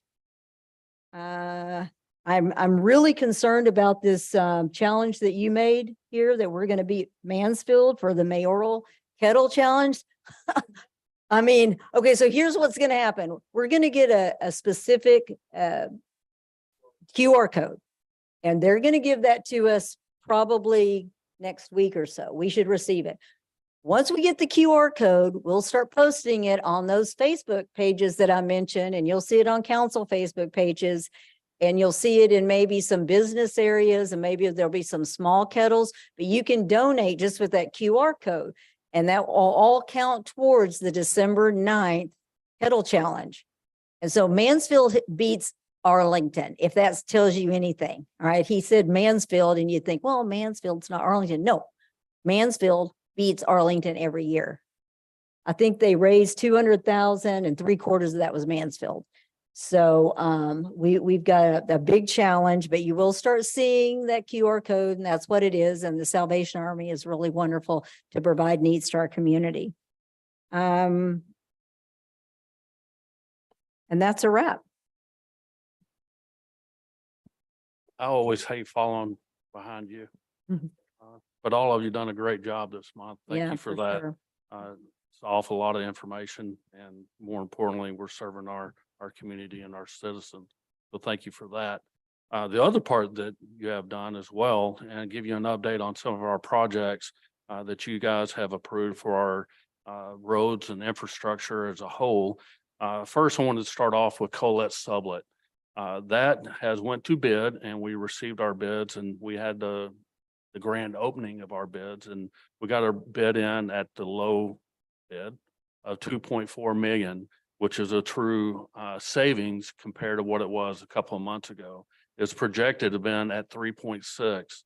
So we actually have a big savings in that matter. So it's going to help us in the long run.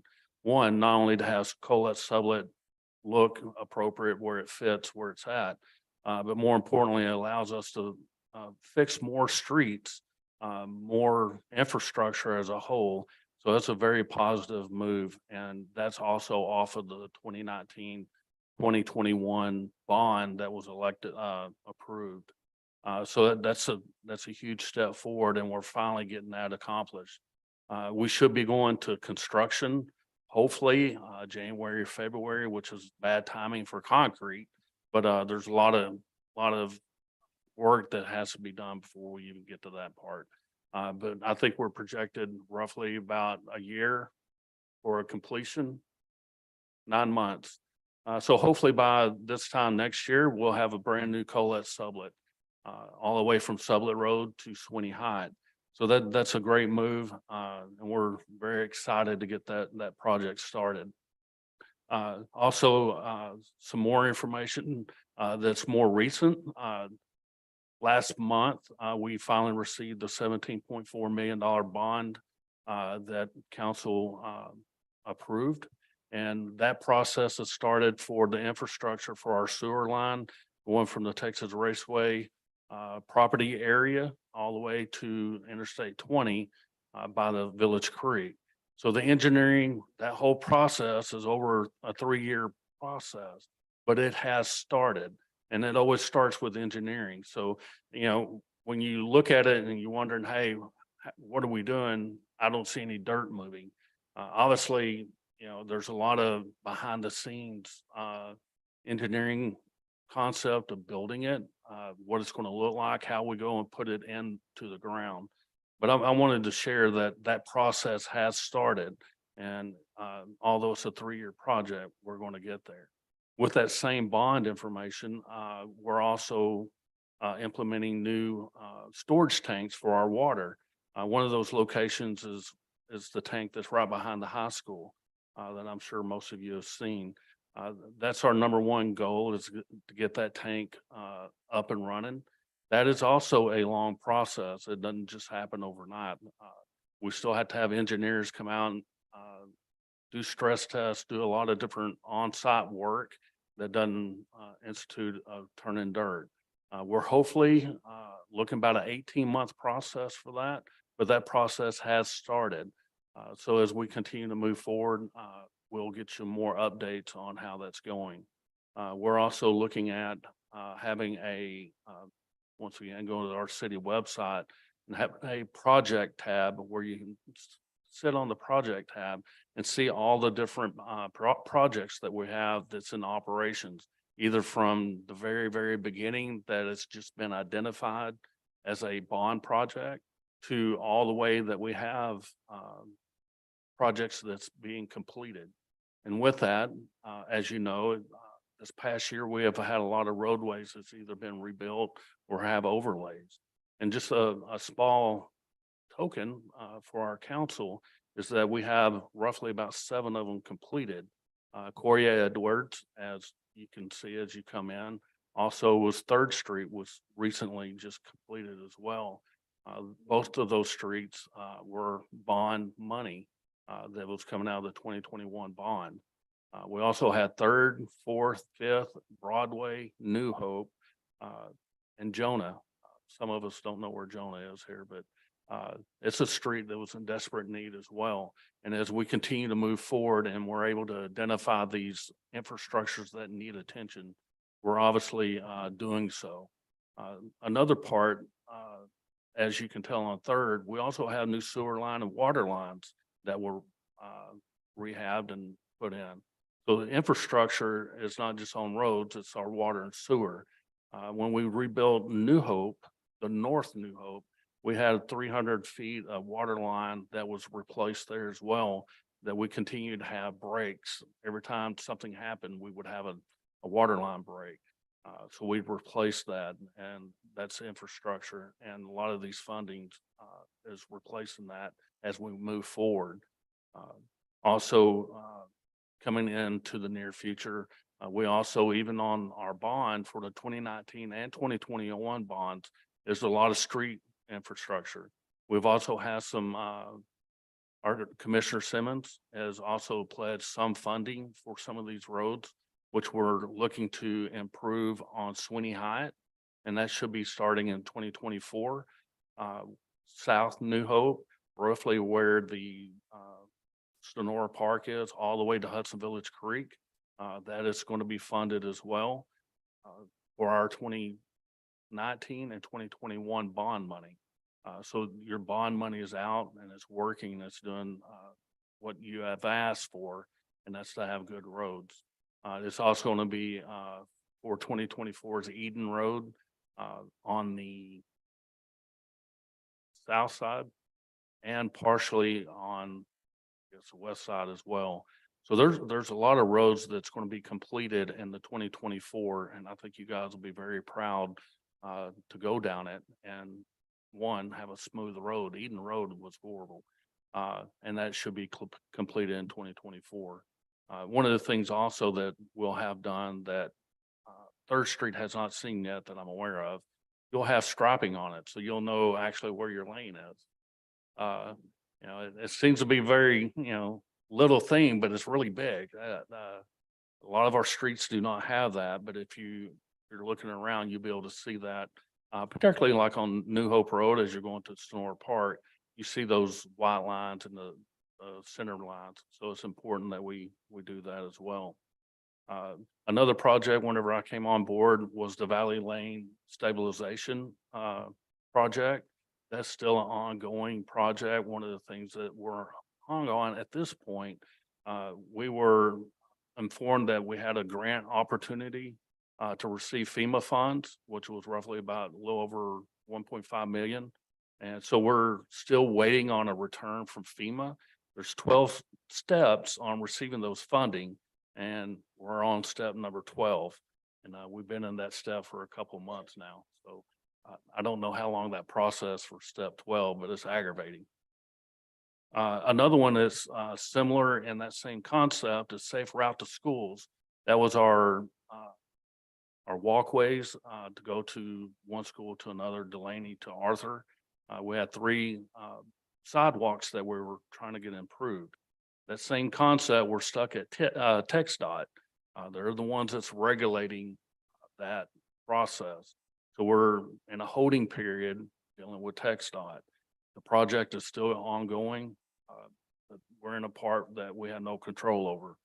So once TxDOT is able to give us approval to move forward, we will get that project completed as well. And it shouldn't take that long. I think we're looking about 3-month period to put the sidewalks in.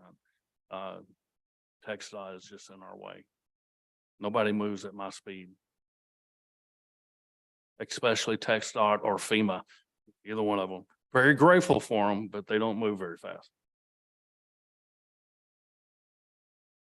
And another one, which has been mentioned up here on our technology, particularly dealing with the chamber, the council chambers.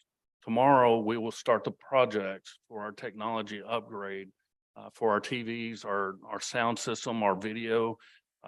That system should be in place this time next week. One of the biggest upgrades is going to be the video. So the ones at home watches all of our videos will have a up-to-date camera.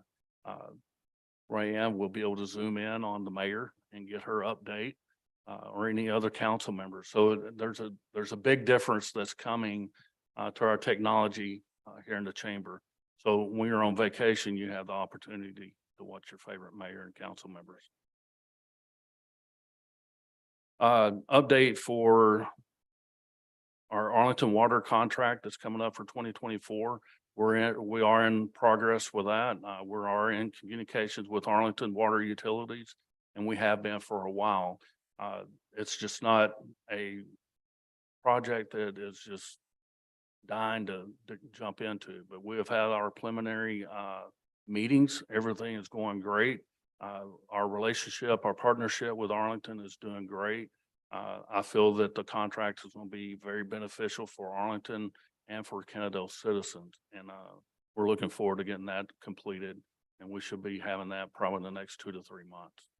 We'll be able to bring something to the council and be proud of. Another one that at our last steering committee for our comprehension plan, one of the things that was brought up is for us to have a town hall meeting. And we're looking at getting one done for November. Obviously, November is extremely full, so is December. But it is something that I'm working with the council, see if we can get a date to come up with. And at that point, you will have even more in-depth update of what the city's doing. One of the things I've done this past month was had a state of the city to our employees. The ones that may not have had up-to-date information about dealing with the budget, projects, whatever we're doing that's moving forward, that's going to affect all of us. And I look to do that same thing for our citizens as a whole, and obviously for our council to be there. And if there's any questions or any concerns or anything you want to address, you'll have that opportunity to do so. As the council and myself, we want to make sure we're being transparent, we're open, and more importantly, we give you the opportunity to come up and speak with us and let us know what your concerns are. Sometimes we can address it very easily, and sometimes it may take a little bit of time, but we want that opportunity to be out and be transparent about what we're doing day to day. That's all I got. That's good. I was trying to beat you, but No, that's really good, but you made me think about the survey with the steering committee. There is a survey out there, so if anyone wants to give your opinion, each citizen can go take that survey, and we really want you to do that. And you can find that on the cityofkennedale.com. Just move down and you'll see the survey that you can take there. That's excellent. So we're going to move to our financial reports, and we have our director, Jonathan Horton, up to give us the good news. Good evening. I'm going to go over 2 financial reports this evening. I'll do the monthly financials for the city, but then I also want to do the quarterly investment report.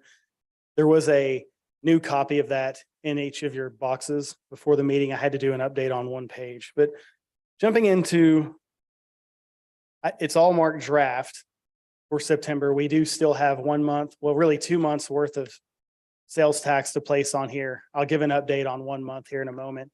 And then we do have some invoices still trickling in that relate to fiscal year 23. But going to the summary, our property tax revenues year to date, we're at 105.7% to budget. Of course, when I say prior year, it's all going to be 100%. So I'm just going to skip that part.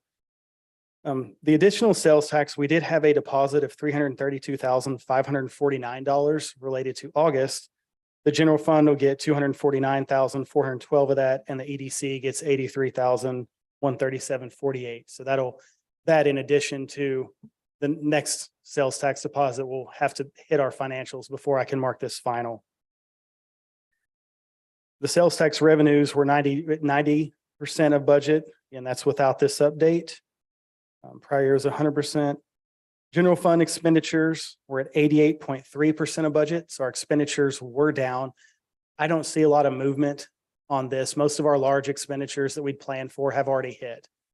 So we will be under budget on our expenditures. Fund balance was at $2,744,623 without all of the additional adjustments. The water and sewer sales were at 124%. The operations were at 120%. That just makes sense. As we sell more, there's more to do. Stormwater fund, our collections for drainage fees were at 101%. Expenditures were at 96%. With the EDC, similar situation with sales tax. I just mentioned that we do have some more to add.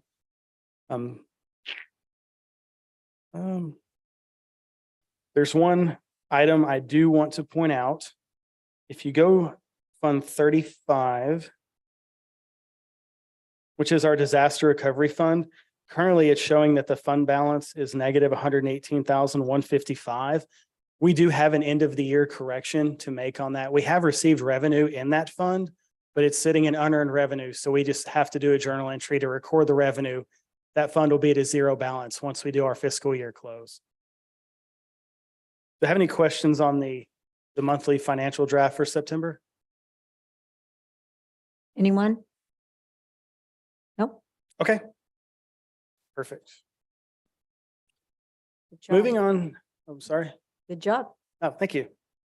Moving on to the investment report. Do want to say, I looked up the APY as of today on the different investment accounts as we have things invested right now. So we have two pool accounts. Our Techstar, the APY currently is 5.462%. Tex Pool, which is the main pool that we have our funding in, APY is 5.494. And then Frost, the product we have with Frost Brokerage, the APY is 4.813.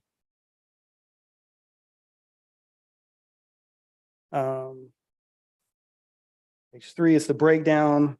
If you're curious where the US government agencies, that's all of our Frost. The government investment pools is Tex Pool and Techstar, with a bulk being in Tex Pool. And then the bank depository accounts, that's our two accounts at Frost. For the year, our total investment, our income, interest, and this is what had to be updated. We received $1,027,605. That's interest, and that's with a very conservative strategy. As far as the upcoming action, Mr. Hull mentioned we have received our bond money. You can see that on page 4 when you look at additions and withdrawals net for Tex Pool, the 17 million. We need to meet with Frost and get an idea of a strategy that's still safe, but would give us a better return than what we have in right now. But that's, with our investment strategy, that's a big next step for us, because while we're holding the bond money, while we're waiting on some of these invoices to come in for projects, we owe it to our citizens to get the biggest return we can. It's within the parameters that our investment policy will allow. Absolutely. Do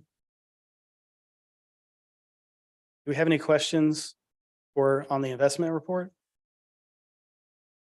Do you have any concerns on it? Mm. Okay, thank you. No, the pools, I'll expand if you don't mind. The pools, Tex Pool and Techstar, those are collateralized. There's no risk to them, but that's also, you get a return based on the risk. So they're completely safe, but there's a low return. With Frost Brokerage, it's all in federally backed securities right now. The federal government's going to pay, but that's also why the APY is lower. It's lower right now than the pools. So there are some strategies out there that we can look at. I'll meet with Frost and get an idea of that and bring it back. So is that why you mean with Frost, is to maybe adjust with what's going on out there? We have 17 million right now. We need to take advantage of that. Take advantage of having the bond money while we have it. That's a big bump And that's twice our balance in our depository accounts from before we received the funds. I mean, they doubled it overnight when the bond money hit. We just, in my opinion, we need to look at a way potentially addressing cost overruns on projects, finding other projects that we can fund with it. But we owe it to everybody in our city to get a better interest rate on it. Perfect. Thank you so much. Thank you. Councilman Horton, any questions? Oh, good. Thank you so much. Thank you.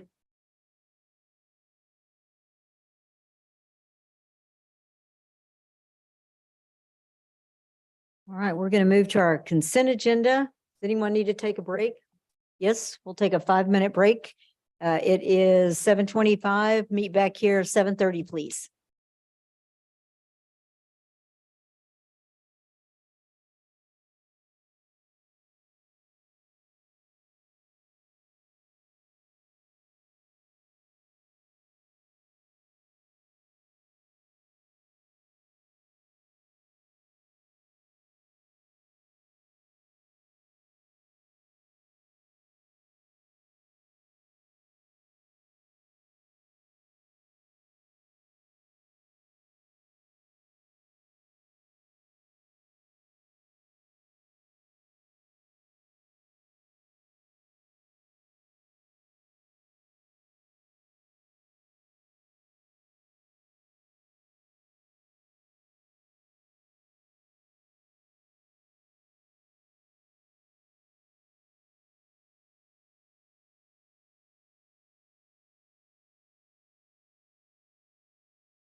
Okay, if everyone can make their way back to their seats, please.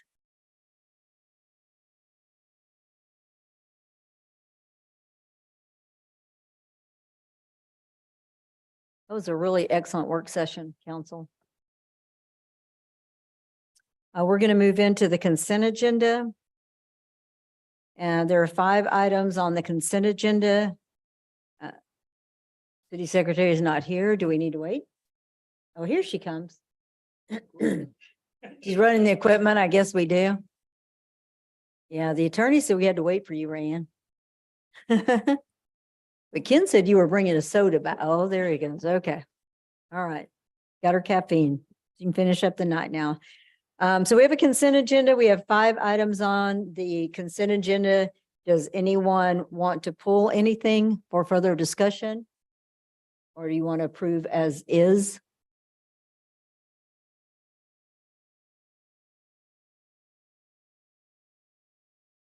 Madam Mayor, can we pull number 2? I just have a few questions for Nathan.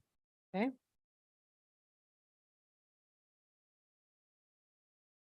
Anyone else?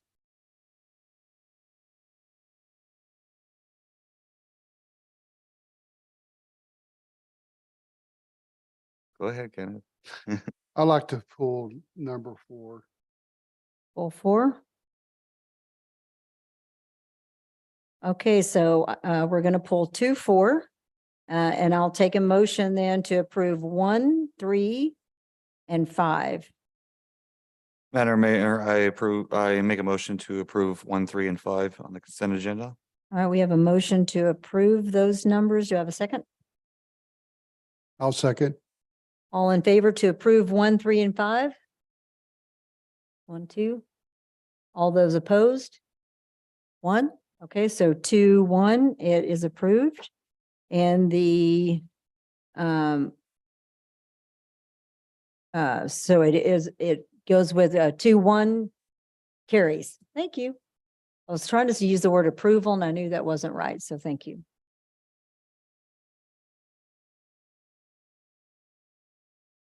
Okay, so Councilman Navarez, you wanted to pull item number 2, which is the parking ordinance. Thank you, Madam Mayor. I had some concerns last time that I wanted Nathan to look into and address, and I've updated with what's provided. I just want to go on the public record about it and ask Nathan.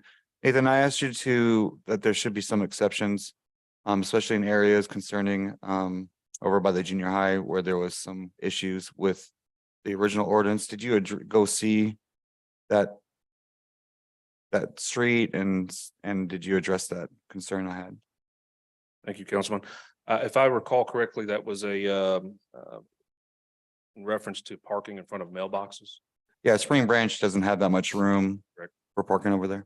Yeah, so in the parking ordinance, what we did is we put a time limit on it. So I reached out to the postmaster and they were actually very much in support of that time limit, at least through from 8 PM to 5 PM. Please no parking in front of the mailboxes, but after hours, parking in those areas is perfectly fine. So we discussed that as a group with staff. We felt that that was a good compromise to at least provide residents that making sure that they do get their mail but still being able to utilize those tighter areas for on-street parking. I also think that's a great compromise. I appreciate you looking into that. Excuse me. Was there anything else that you addressed from the last time we spoke about this last month? I believe we removed some language regarding towing fees. The rest of the items, I believe, I only had about, I think, 2 comments. I don't recall what the other item was, but I know the red lines were, we changed some provisions of that. Thank you, Nathan, on your hard work on this. I have no further questions, Madam Mayor.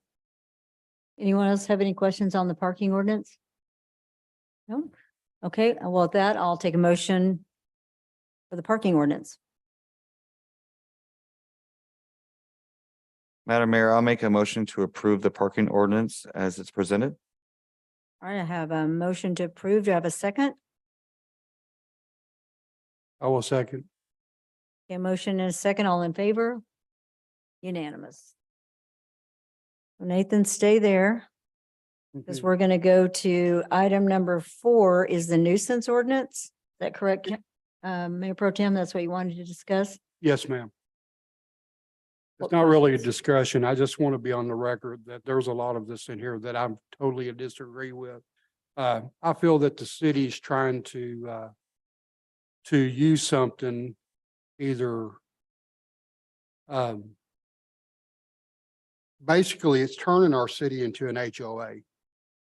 All these regulations and everything that's being pushed, and I understand that we need tools to clean up. I understand that, but I mean, some of the stuff I just don't get it. I mean, I don't want to see our citizens be told to fix a retaining wall because there's a crack. And then when I look around and drive around the city and look at city property, and I can see the same violations. So I'm just not really for this. And I mean, I even look at plants and some people might want to have natural flowers. And you're pretty well saying that once it goes to seed, they have to mow it down. But a lot of people that do natural stuff have another plant that's growing at the same time. So I don't see how they're going to seed something. I don't know. I just want to be on the record that I'm not for this. Madam Mayor, may I be Yes, recognized? please. Nathan and city staff, Mr. City Manager, I mean, I appreciate what you guys have done here. And I mean, I understand the spirit of this, but I do agree with Councilman Michaels on this. And I think turning it into an HOA, I think that's a good analogy. And, I mean, I know good intentions are behind this, but, I think, people are people, right? And I have some serious reservations with it as well. Councilman Navarro, any? Yeah, first, Nathan, I'll give you a chance to rebuttal. Do you have something to say to the councilmen that have concerns of it? Can you alleviate their concerns? Absolutely. I've actually prepared a slide deck for council to go over these provisions, and I hope to address those within the presentation. But I understand your reasonings and concerns. And so, but I want to start off by, so I have prepared this slide deck, but did you have any question that I could answer right now, or? I'm going to give you a Okay. chance to rebuttal the councilman's concerns. Okay. first. Well, I was just asking if you had any questions for him. Okay, That's my first question. so, Okay. okay, so if you can address the two councilmen. Sure. So with your permission, I'd like to kind of go through this, and please overlook the typo that I just saw there as the property maintenance. Oh, you're fired. In putting this together, I combined the proposed nuisance ordinance amendments and then also property maintenance. But in this, I want to stress the importance of both of those particular items. So just to recap, community development. You've seen this slide deck before. These are the 3 disciplines responsibilities that we have here in Kennedale. So pre-construction, the construction phase itself with inspections, but also post-construction. And an important part of that is code compliance. And so where do we get our mandates for our departments? And I want to assure council that it's not Nathan these aren't Nathan's ideas, not pushing this any particular agenda. Before I got here, one of the things I did is I reviewed your plans, your adopted plans, your strategic plan in 2009. The Imagine Kennedale 2015 plan. I've reviewed and I continue to review your comprehensive plan, the one that we operate under right now in 2012. And so I just wanted to share a couple excerpts from those particular plans. And so a group of 65 residents here in Kennedale got together years ago. And these are some of the concerns that they noted back then was inadequate code enforcement and compliance, unsightly junkyards, wrecking yards, and businesses visible from the street. One of the items that they wanted to improve the city's curb appeal, and they actually noted that if this is not addressed, it could hinder Kennedale's efforts to grow and develop and prosper. They also asked for increase the pace of code enforcement activity and monitor compliance. And then this was the charge in that particular strategic plan is that city council, you all charge our department to enhance the visual appeal of Kennedale. So this is a mandate from our department that you've put in place. And one of the things that I reiterate to staff. Following that, I reviewed our comprehensive plan. In there, it states that no or new existing neighborhoods should provide better housing and should eliminate neighborhood decline. That's kind of the bread and butter of code compliance. I don't call it code enforcement. I call it code compliance, code administration. We don't enforce the code, we simply administer it. That's kind of my mindset on that. The comprehensive plan says there should be trees and sidewalks and to make them attractive and comfortable places. So in these proposals, that's one of the things that we included is walking down the sidewalk, curb edging, if there's brushes or shrubs that are on the private side, encroaching into the public right of way, we're asking that get trimmed away. Now, again, with this, we're setting a standard. That's a standard for the community, but that's a standard for city government. So I don't plan to hold anybody to a standard that we can't uphold ourselves. So for example, if our median in a particular neighborhood is got high grass and weeds, especially in the fall right now, we get that stem that's kind of growing up overnight. In that community, we're not going to go knock on the doors and tell them they've got to mow if the city is having a hard time doing that. And we've had those challenges, but again, this is about setting what the standard is here in Kennedale. Moving on, this is what the comprehensive plan says. It says Kennedale should be beautiful. Salvage yards and unsightly properties should be redeveloped or screened from view. An overall beautification effort should include the development of appealing gateways at city entrances. So that's one of the things you'll see a photo here of one of our city entrances that we're already actively working on. Comprehensive plan, our steering committee that's meeting today, these days. So these are 3 separate groups of people here in the community over a span of a number of years. And there seems to be this repeating pattern. So the steering committee, these come from them. Clean up the parkway, create, enhance city center, improve the reputation of Kennedale, and protect neighborhoods. That was a big one. And I highlighted that for a specific reason. The crime prevention through environmental design, it's referred to as CPTED. This is a national organization, national initiative. Actually, there's police officers that go to this organization and get certified in these crime prevention principles. And one of those principles is maintenance and management. And this is one of their principles, that promoting a positive image through proper management and maintenance of the built environment, the community, that includes government facilities, that ensures that the physical environment continues to function effectively and transmits positive signals to all users. So the CPTED principle of maintenance and management, it refers to one's sense of pride of place. It says here that the more dilapidated a place is, the more likely it is to attract unwanted activities. Furthermore, on their website, and what part of the principles, this is one of the things that I kind of key in on, is a well-maintained space conveys a message of ownership. So developing a positive image can encourage user, and here's a big one, investor confidence and increase economic vitality of an area. If we're hoping to attract the right developers, the right kind of builders here in Kennedale, this is where it starts. And so I included that first slide to talk about the disciplines of city planning, inspections, but the code compliance, it's all got to work together if we're hoping to attract businesses here in town and new neighborhoods. So this is actually just got this hot off the press today.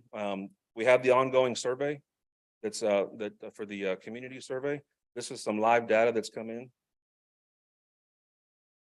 And it came in about probably 2 hours ago, or excuse me, 4 hours ago. We've had 162 responses on that survey so far. 70 of them came after National Night Out. And part of this, they've noticed about 40% are dissatisfied or very dissatisfied with essentially code compliance here in town. If you look at the very satisfied and satisfied, that's only a quarter of the city of these respondents think that we're doing a good job. So what does that mean? That means, Nathan, in community development, you've got some work to do. And so again, this is why I bring these proposals to council tonight. So our current city ordinance, we do have ordinances on loud noises, fireworks, junk vehicles. These are pretty standard. What's unique about Kennedale in some of the other cities that I've surveyed is that we've lumped our high grass and weeds in the same statute as our rubbish and trash and litter. And so with this proposal is we're hoping to separate that. We've broken that and put the high grass and weeds in one section, also right of way maintenance. And then we've taken the other nuisances that you have before you and put those in their own section. And then we added another section, which is property maintenance. And those property maintenance statutes that are in the ordinance come right out of the property maintenance code that you all just approved tonight. So these are standard codes that are in other communities. This isn't anything that I haven't rewritten anything specifically outside of some of these high grass and weeds, and that was out of response to the community members. But what we did here, these are some of the proposed changes, is that high grass and weeds, instead of the 12-inch standard, we're asking for 8 inches. This is standard in a lot of communities. I don't know about y'all, but I've had instances where my grass has gotten about a foot, and it took me about 5 hours to mow it. And I had to mow it 2 or 3 times because my mower only got up so high. I got a cheap mower, y'all. But 8 inches is what the proposal is for residential, commercial. We're talking about developed property here. 12 inches on undeveloped property. So we still have a lot of elbow room in town. 12 inches seems pretty, that's this current standard. What we wanted to do is provide an exception to folks that have agricultural property here in town. Some of them are using it to grow hay, or that may not be their typical MO, but it's something that they can do. And we want to provide them that exception. So previously, when we brought this before council, it said 18 inches. After hearing council's feedback, we bumped that up to 24 inches, and that seems to be in line with Texas AgriLife and what they recommend for a lot of different species of hay. And here, again, in Kennedale, we still have a lot of AG property. I thought I'd include some pictures so you can kind of see what it's like in our world, but this is well above the 8-inch, 12-inch mark.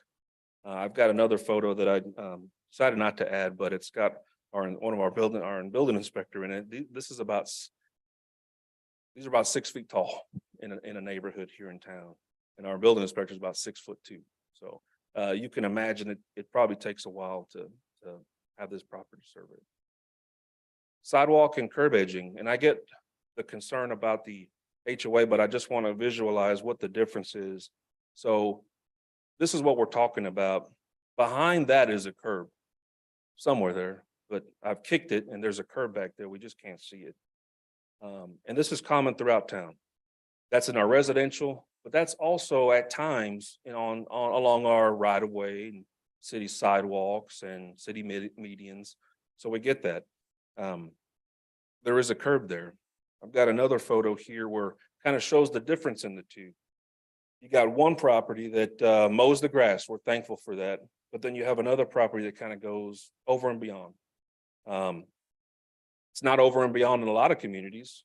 It's not in mine or some of the other cities that I've worked in, and certainly in some of our neighboring communities. But here it would be. And so this kind of illustrates the difference in the two, why the little things matter. The sidewalk, curb edging. It's those little things that signal to passerbys, people in the area that may be looking at potentially doing something wrong in that neighborhood. Hey, these folks take their property maintenance serious. They probably take their property rights and ownership serious as well. And again, those SEPTED principles is about establishing, having pride of place. And that's what this is aimed at. Right-of-way maintenance and bar ditch maintenance. That's one of the additions in before you tonight, is that we're asking the property owners that have the rent. For example, this is a rental property that's right adjacent to it, that they maintain the right-of-way in that area. It conveys the stormwater that comes off of their property, that comes off of their roofs, and their gutters are all aimed at this. It's there for a reason, but if they don't maintain it, it doesn't function properly. And then that's where we get flooding and some of the other issues that we know we have in town. Tree limbs over the street. This is a big ask for our school buses, but also our fire department, fire engines, trying to get safely down the street. Right now, the way I would go about addressing that is knocking on the door and say, please, you know, I don't have a requirement on the books right now to ensure that tree limbs are at a certain height above the street or out of the street or not encroaching over a sidewalk. But that's what this proposed changes to the nuisance ordinance would include. And again, that conversation starts with an education. Hey, we have this rule on the books. How much time do you need? You know, we're hoping you can get this done at a certain time because school's about to start. You know, we have those conversations typically in the beginning of summer, so that when school comes around, they've had ample time to, you know, they need to budget for it, gives them some time for that as well. And I don't want to just kind of knock on some residential. I've got some commercial in here as well, but here's an important one. This particular property, the limbs that you see there are over a fire lane. A fire truck could not get through to access these properties that are further down in the parking lot because these limbs were obstructing it. There isn't a requirement for them to maintain that over, at least not in our city ordinance. Property maintenance. So see, these are some of the photos that we've taken in our conversations around town and just knocking on doors, talking about grass. We noticed some of these other things. And these next couple photos you'll see may look bad. They're not, I don't have a law or a rule on the books right now that would require them to make these repairs. And they're not necessarily substandard. So what do we do? All right, so this is the bottom of someone's roof, the eave over the front of their house. Now, if they do not get this addressed, their home could potentially become substandard at one point. Here's some, this is a simple repair. It's just not being done right now. There's not a requirement on the books to enforce that repair to be made. When this building was constructed, it was constructed to code, it passed inspection, but on residential property and rental property, that's the last time we'll ever knock on that door or ever be involved on that property. So if we get a complaint about that, let's say we get a tenant in there and we say the tenant said, hey, I've got a leak in the roof. What is the city going to do about it? For me, it's not acceptable for me to say I can't do anything about it. This is the importance of the property maintenance code. Furthermore, got a couple other photos to show. These are eaves. This is a porch. Now the home is sound. It's structurally sound, so it's not substandard, but this is visible from the street. Here, another example. This property is, I don't even know if it's occupied, to be honest. I drive by it all the time, but you know, squirrels, critters will get in there. Eventually it'll become substandard, and the purpose of this ordinance again is to prevent it from getting to that state. Exterior walls. So when you have provisions that talk about the exterior walls or cracks, we're not looking for the small cracks or the minor things. These are the things that we're likely or hoping to address, is where you have the exterior protective treatment falling off of the building. A retaining wall. If we have a retaining wall that's masonry, if there's a crack, I've got a 12 to 13 foot retaining wall behind me. It's masonry. And I monitor that thing because I don't want any cracks going in there, because then that's expensive to repair. But we do have a lot of retaining walls that are railroad ties that are dilapidated. They have failed. And this is rental property. So we would work with that property owner to ask them to have that repaired. But they're going to come to say back, you know, am I required to do so? And currently right now, we can't say that. Here's the entrance to the off of Business 287 coming into town. There is a it says welcome to Kennedale behind that. This is not city owned. This is not city property. This was privately built. But the residents, community, they don't know that. We're very grateful to the business owners here. We've got new tenants in there. We've asked them, hey, can you help us out and get this cleaned up? And they've started working on that. But part of that maintenance ordinance includes the signs for business and commercial signs. You know, again, the question before council is should it stay in that state? Is that acceptable? And I'll take your direction on that. Pools, we've come across quite a bit of pools. We'll work with them. It's not someplace I'd probably want to swim in, but that's in our community.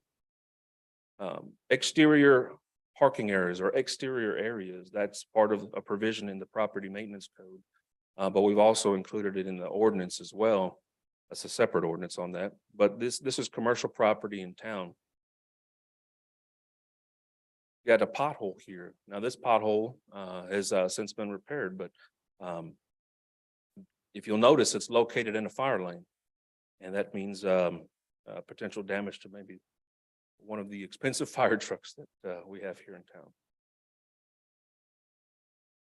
Another important aspect of this property maintenance or this nuisance ordinance update is this particular provision is prohibiting nuisances. It states within 5,000 feet of our city limits. Now, we're not going to go into Mansfield or go into the unincorporated areas. We're focusing on the ETJ, the area that will eventually become Kennedale at some point. And if you're familiar with our ETJ, we have some challenges out there. Our fire department has been called out multiple times for fires out there. Our police department's been called as well. Got a photo here recently of an RV that was burned and fire had to come out, put it out. This is not in Corpus City limits, but this is right on our border. And we have businesses right on that border that are grateful to see more increased activity as far as the city and police department and the fire department.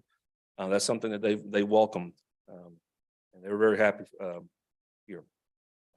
I'm happy to go into the property maintenance code, but you guys have already taken action on that tonight. But I wanted to show this last slide is where in the grand scheme of things is that property maintenance code. And again, the provisions in the ordinance of the nuisance ordinance come right out of here. And this is important. This is the area where it comes out is operation and maintenance. And so our staff, our building inspectors, the fire marshal, we utilize both not only the fire code, but the International Property Maintenance Code, or we would like to, in order to get some of the rental property in up to compliance, but also some of our commercial businesses into compliance when new tenants come in into town. We'll do a walkthrough, but these additional tools allow us to ensure that those buildings are safe throughout the life of a building. So with that, I hope I've answered those questions as far as the intent behind these proposed nuisance ordinances, and happy to answer any more additional questions that you may have. Madam Mayor, can I take my time back? Well, yeah, can I ask a question first? Sure. Okay. You mentioned the word substandard a few times, and it looks like your intention is basically on some of these is to keep them from the homes from going substandard. What does it mean when they go substandard? When a property is substandard or unfit for human habitation, there's a certain proceedings that we have to commence. So it's not just, it starts with the notice of violation, but when you're calling a property substandard, the end result of that is demolition or very costly repairs at that point. And if the city has to commence proceedings on that, that means that the city has to expel the funds to demo that property. If the property owner fails to comply with council's order or the Board of Adjustment, whoever the respective body is. Right now, we do have provisions on the book to address inadequates, plumbing fixtures, unsafe electrical, those types of things, but it's under the substandard provisions of our ordinance. So for me to have an electrical hazard, fire hazard addressed, I have to call that property substandard when it's likely not substandard to that extent. When I call a building as your building official, when I call a property substandard, that's a pretty heavy, that's a heavy hand and a heavy response. We have some in town, but this is aimed at preventing those properties from getting to that state. That sounds good. And Councilman Navarro, if you'll just hold on just 1 second, hold that thought. Since it was the council on this side that had addressed some specific issues, I'd like to give you a chance to address our director. Well, Madam Mayor, I just had the simple question. I still have questions for Nathan. I'm still would like to retake my time. No, you Before- can. I just before I- wanted to give them a chance to do that first, since they're the ones that had the questions. Okay. Councilman Horton. There you go. Thank you. I guess probably my biggest concern, I'll speak on my behalf, is that you're gonna get this ordinance, and you're gonna go ticket crazy. Now, Nathan, in the last year, I've interacted with a lot of citizens that you've interacted with.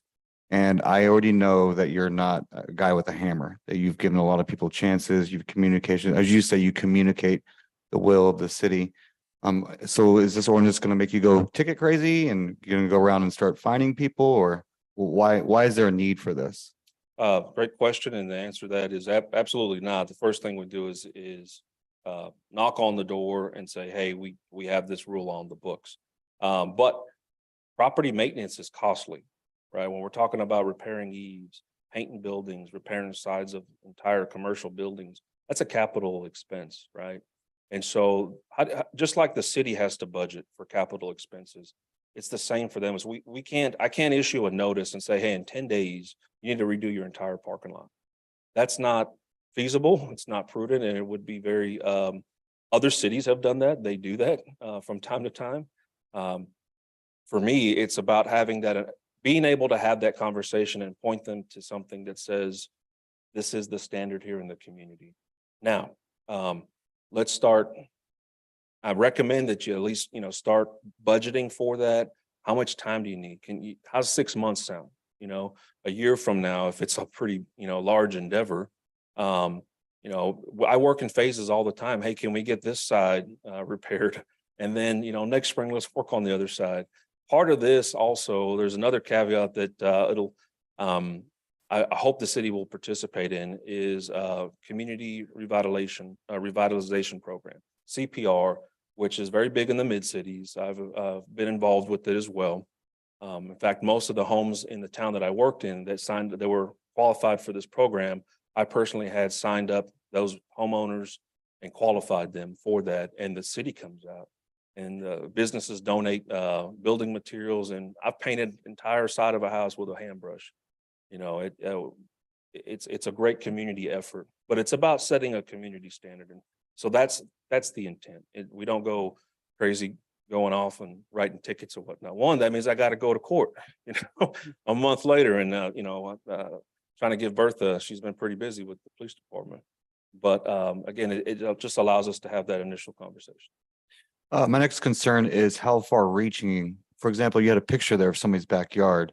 So are we looking over fences? Is that what we're doing as a city? Oh, absolutely not. In fact, those photos that you saw from a backyard was actually obtained through consent of that property owner. Okay. So we were able to make contact with them, said, hey, we understand you got some grass and weeds.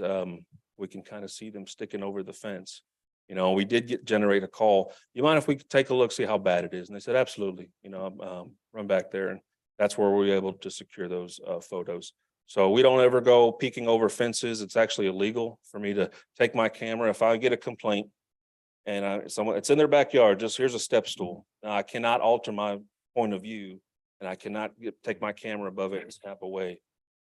So we always have to obtain effective consent in order to, it's essentially a search. And so we're very, very well versed in that. So to activate, your department will probably get a complaint.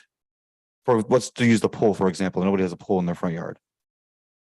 Sorry? Let's use a pool, for example. There's no pool in the front yard. So if I complain about my neighbor's pool, that's when you activate.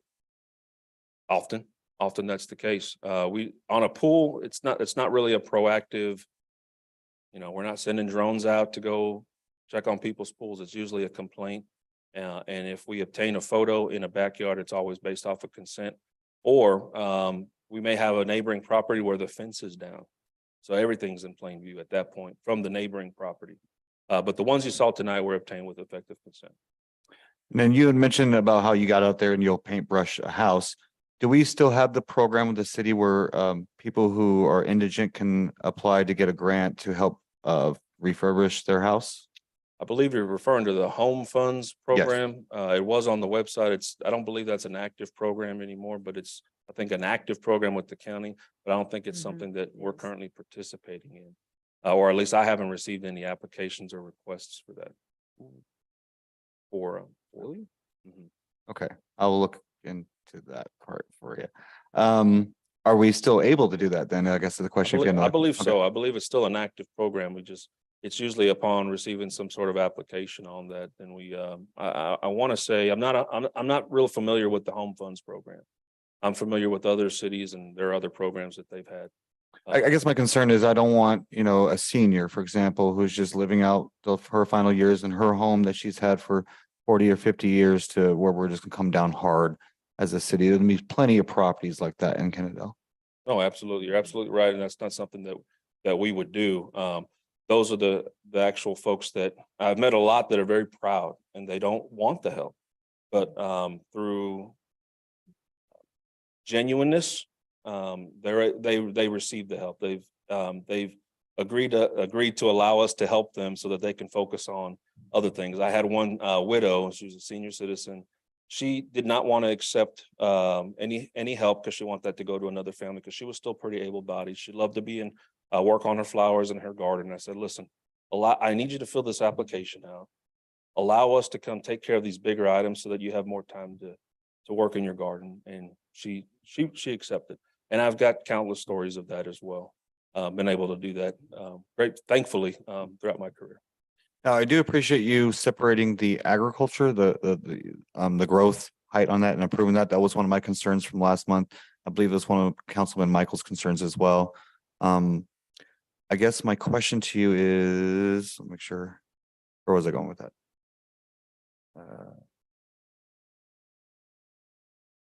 Not sure where I was going with that. I'll come back to you later if I need to. I have no further questions with you, Nathan. Madam Mayor and Council, for me, I'm in support of this ordinance, and there's several reasons why.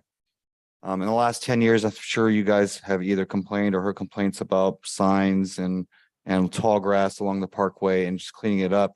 And one of the things that we had suggested to us in 2005 when we paid that company to find out why aren't we growing, what's some of the steps we can do to grow, that was one of the minor issues, not the top 10, but one of the suggested 20 that was on the sub list, is cleaning up our code to allow code enforcement to clean up the parkway, for example, or clean up neighborhoods that have a lot of rental properties. And I'll take Spring Ranch, for example, because I saw a couple pictures from Spring Ranch. To put that in perspective, as a former person who lived there for 10 years as a rental, half those properties are owned by the people who live there, and they generally keep up with their properties that look nice. The other half are rentals. Of those rentals, we had about 20% of long-term rentals, meaning people who are there more than a year, like myself. Still some people, neighbors there are still there long after I've left. And the same neighbors have the same concerns as an HOA would. They want their property values to be valuable, and so do the rental properties themselves, the good landowners that actually do keep up their properties. So it helps with those types of neighborhoods. And if we're going to eventually, not now, but eventually as a city, come back to these old neighborhoods to revamp them and bring them up to modern times, we kind of need these codes in place. As far as I'm concerned, I remember my question now. Is there potential for abuse? I think that's another concern. Like you're great, Nathan. I know you're great. I hear it from citizens. You go off and do better things. We hire somebody. Is there potential for abuse down the road from somebody who is a little bit more hard-handed with it? I'll answer that. That's fine. That's the responsibility of our council. You hire the right city manager, and the city manager hired the right personnel to run the city in the vision that you set out for us to follow. Thank you for the answer. Madam Mayor, I have no further questions for anybody. I just will say publicly that I do support this. I think in the long term, maybe not the short term, but the long term, that this will be effective for making sure our city is beautified and we're all on the same page. I think there's a lot of confusion on what the rules are for some and versus the others. And that's been a long issue for as long as I've been a part of this city. Councilman Navarez, if I may, to respond to that concern for potential abuse. One of the tasks that I've been delegated with is putting together an SOP for our department for code compliance. That's one of the things that one of the many things we're working on. But the ensuring that this is the way that you're going to go about. Before we issue a ticket, I require 4 things. Knock on the door, phone call, an email, a letter in the mail, and if they haven't responded by then, a certified letter. Excuse me, that's 5. Now, if they haven't responded at that point, that whole process is about a 2-month process. And if we haven't got any response at that point, for multiple attempts, then at that point, we will issue a citation. But before we ever get to that point, we've got at least 5 things that I require that we will do in our department. And I will write an SOP to ensure that. And as somebody who was on the BOA for a decade and also chairman, it's really difficult for the city to address these situations until it's such a point to where we're in demolition phase. And in my memory, in the last 13 years, we've done it 3 times. And in one of those times, the BOA can give a little bit more time. And in one instance, we had somebody who just purchased it and they were trying to address the issues, and the BOA gave them some direction. But before that, there was no direction. The city couldn't say, hey, you had to beautify the house and fix the electrical and you got to fix the plumbing and here's all the issues. It got all the way to the end, which was the BOA, for it to be addressed. So we wouldn't have to demolition. And at those times, it cost the city 10,000. I would say 15,000 nowadays. So to demolition it, and then we put a lien on the property and hope that we get paid back. So if we can have some steps before to address the issues before it got to citizen committee or the BOA, I think that will help the situation in the end. We shouldn't have to wait to the end to address it. There could be a process with the city, as long as the city has the goal to work with the citizen and the private property owners. Thank you. Very good. Councilman Horton. Mayor Pro Tem Michaels. Well, a lot of my concerns is, number one, like some of that pictures where the trees were overgrowing the road. That's a home of a senior citizen that's on a fixed income. And you're going to tell her she's going to have to hire a tree service to come out, trim the trees off the road, or even she can get her sons to trim the tree off the road. And then they're going to have to go pay a dump fee to haul this off. Okay. You address the issues with the pothole in the fire lane. That's the city of Kennedale. Everywhere you drive, there's potholes. Now, in the fire lane, the NFPA has standards where the fire marshal can go out and enforce those fire lanes, just like the tree growing in the fire lane. So we're putting more standards onto our citizens, and we shouldn't be doing that. And most of the areas that you brought up, like the grass and stuff like that, that was rental property. So, I mean, and then the parkway, is there any way that we can just target those areas instead of trying to target every citizen and turn it into an HOA? Well, again, this is aimed at setting the standard to address the senior citizen with the tree limbs. You know, we would advise them, hey, these tree limbs are extending into the right of way. What kind of help do you need? We would then essentially try to locate if she needs additional services or some assistance in that. But if she is able to reach within her own network to have those done, so if she's got able-bodied sons that can come out and get that cut for her, I know I'd get a phone call from my mama, you know, and I'd be over there in a heartbeat.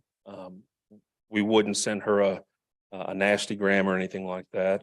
Very, very cognizant of the areas here in town that have senior citizens. And before we ever send a letter in the mail, we're knocking on that door. We're leaving a door hanger that we have. It's just check a box. Hey, can you give us a call? We'd like to talk to you about it. And so that's our intent.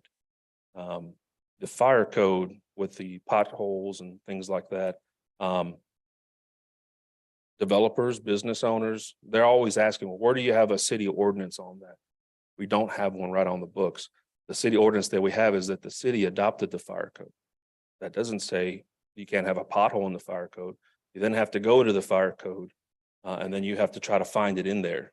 Now, we've got pretty well versed staff on the fire side that could probably point to that. But when it comes to writing a citation, let's say that doesn't get fixed. That's the difficult part. And we've in cooperation with the courts, with our police department, fire department, public works, This isn't just coming out of community development, it's multiple departments here in the city. The courts was asking, hey, if we had a city ordinance on this, it would make our life so much easier. Because then she's got to become a fire code expert, define the statute, add it into her court system, and then be able to move forward with that. So our new fire marshal that came aboard here recently, he had to do a whole entire review of all the code violations, both code enforcement and fire, and have those updated within their court system. And so at their request as well, it's, if we were to have a separate city ordinance on these particular items, it makes their life a whole lot easier to process, but it also allows, it's just a simple click of the button to show them where on our city ordinances, this is the standard. All right. I think at this time, sounds like there's been a lot of discussion, and thank you so much for all the information and the pictures, and I know this isn't an easy decision to make. There's pros and cons to both, because there are so many areas that need to be cleaned up. I walk every day, everybody knows that, and I walk in areas where it's not safe. And there aren't codes then to actually go in and clean them up.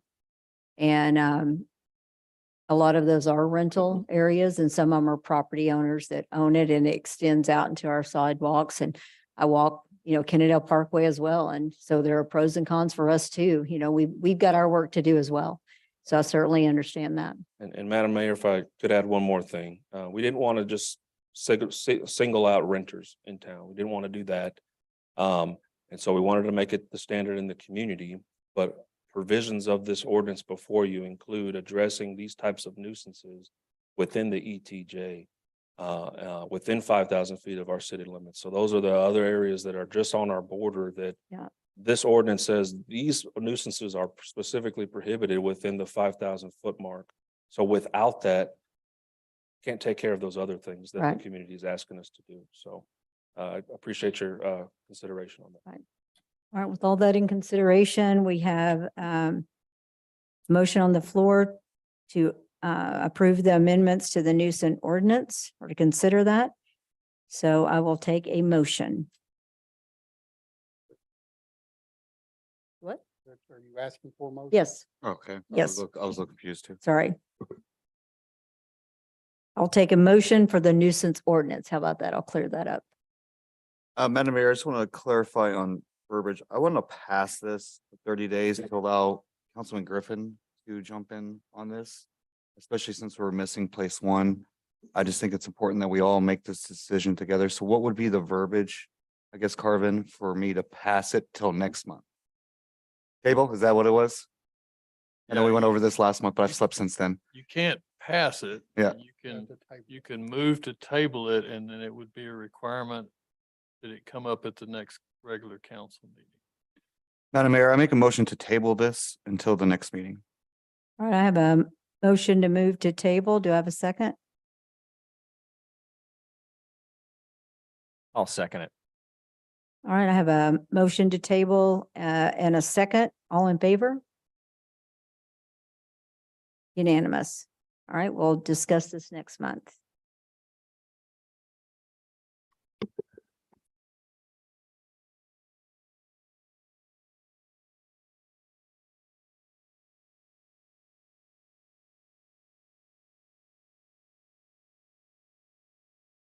Okay, things should fly really fast now. I appreciate your patience staying here so long. We are going to go into our items for individual consideration. And these are both replat P and Z cases. And before we address those, I'd like for our attorney to give us some input to council just on replats, plats in general. Thank you, Mayor. Just a reminder, council, that the legislature has essentially tied your hands with regard to these kinds of approvals. Texas law under local government code currently requires that the council must approve a replat that has met the requirements of the city's ordinances. So really the only question that you have of staff is, has staff reviewed it? Has the replat met the requirements of the city's ordinances? If the answer to that question is yes, is you as a council do not have any discretion the legislature has mandated that you must approve the replat. Okay, so with that, we'll start with P and Z case number 2311. Director Gonzalez?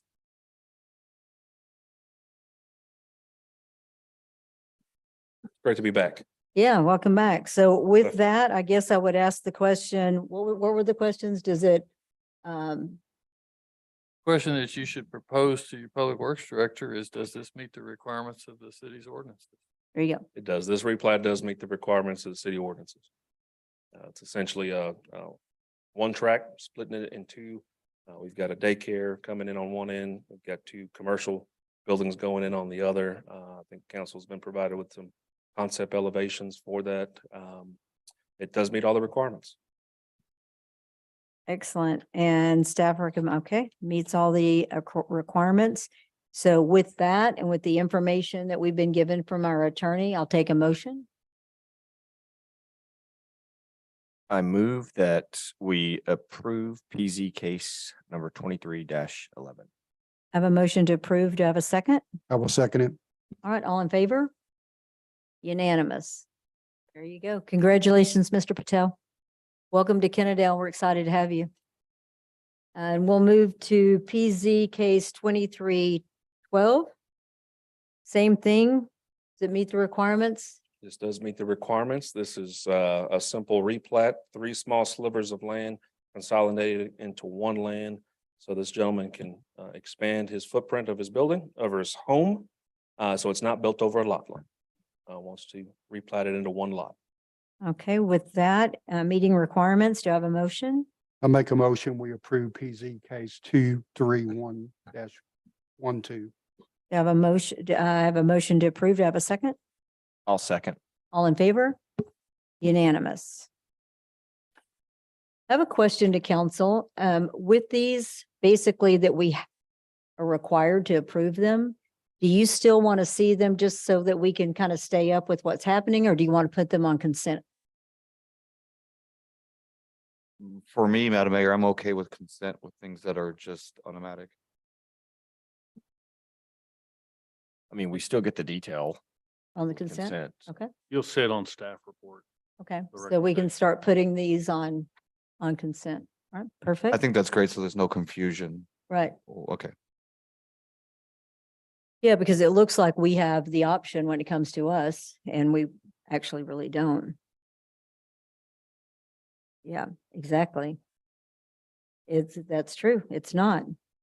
Okay, so we are now going to consider item number 3, the contract for engineering services 2024.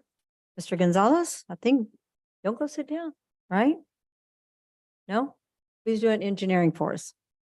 We'll have both Public Works and. Oh, Community Public Development. Works and, okay.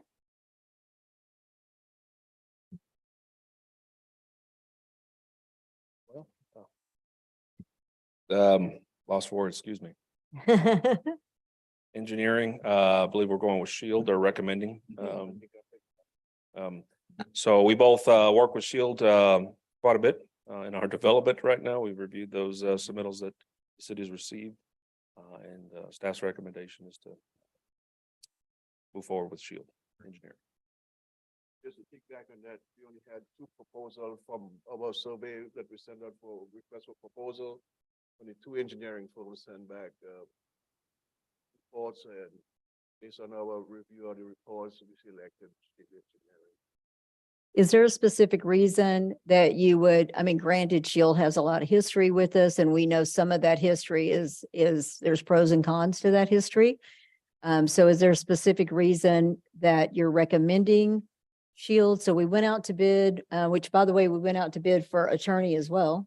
And there was one that came back, yours, and so that's the contract that we approved tonight was on the consent. Congratulations. Well, no, I mean, we have to go out occasionally. It's part of, isn't that part of an ordinance or something? No, I'm glad that you responded to us. So, but I just wanted to say that because we actually didn't address that on the consent agenda, is that it was on consent because only one came back. So with this, I'll go back to my question to the engineering. Is there a reason why we went with Shield, given the pros and cons that we have over the other contract that came in? Based on the report that they said that I reviewed, they weren't experienced enough for a city setting. They didn't have so much of the civil engineering background. They were mostly architectural. And it looked like a small outfit. They probably had 3 staff members. And having a firm like that to run a city engineering department, it's not gonna make us look good. It's not gonna cut the budget. I'll add that a lot of the other engineering firm experience were on maybe some smaller city projects, but Shield had a little bit more experience. The working relationship that we have as far as ongoing development. And on the cons have been addressed to an extent that I'm comfortable with, that we can make sure that these projects that are that have been in limbo, there's been some challenges there, they're actually moving forward at a good speed. Excellent. Any questions, council? No? Okay, with that, I'll take a motion. Madam Mayor, I'll make a motion to approve the contract for engineering services with Shield for the fiscal year of 2024. You have a motion to approve. You have a second?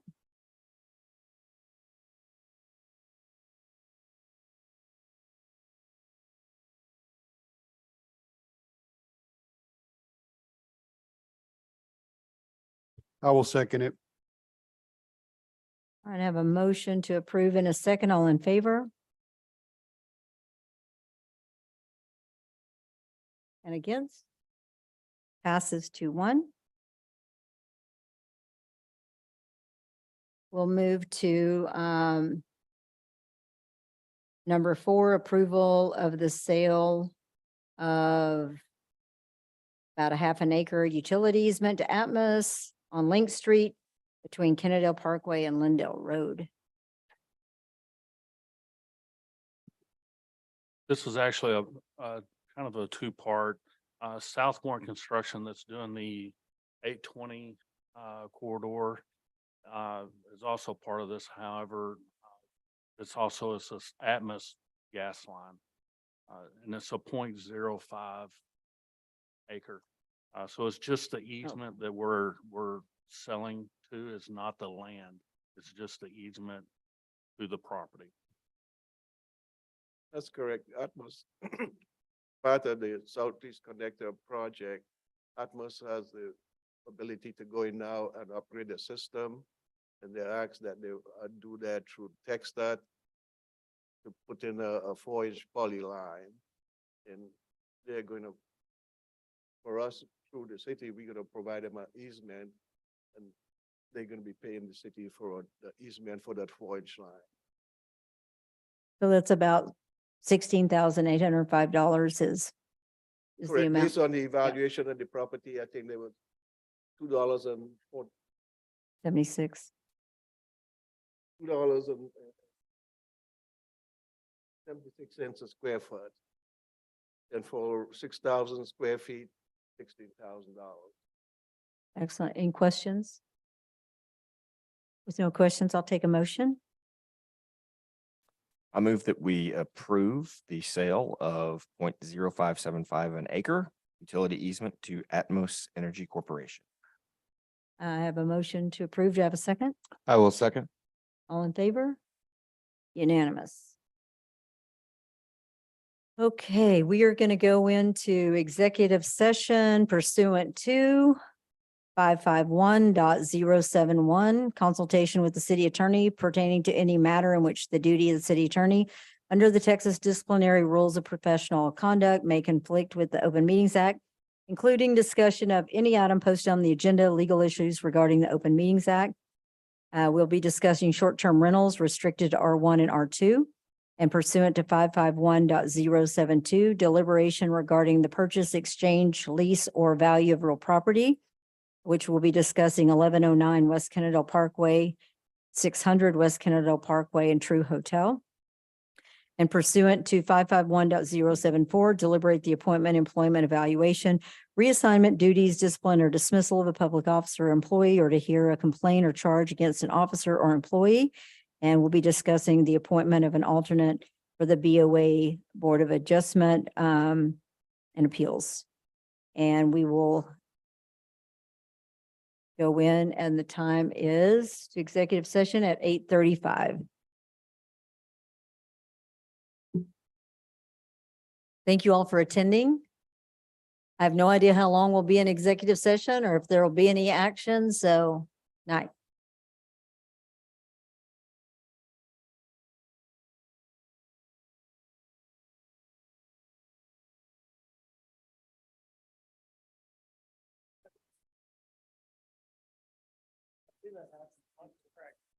People get up and their feet don't move. Yeah.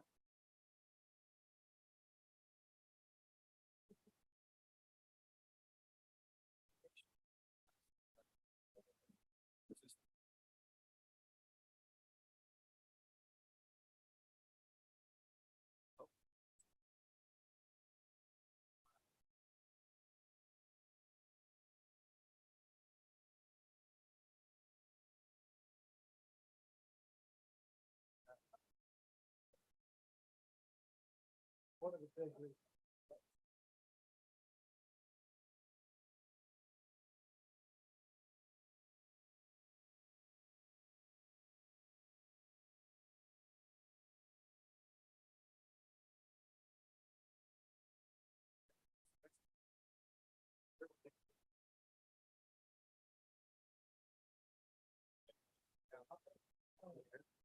Come back today. I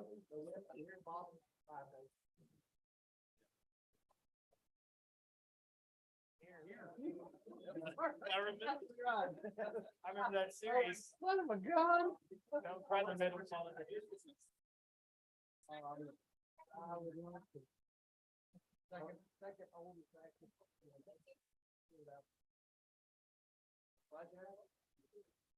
I suggest.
Welcome.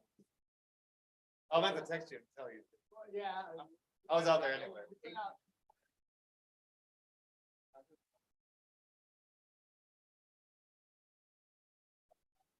I rang the doorbell, 4 minutes past. I was like, ringing again.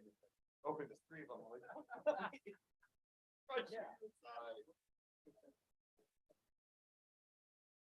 I took the off right out.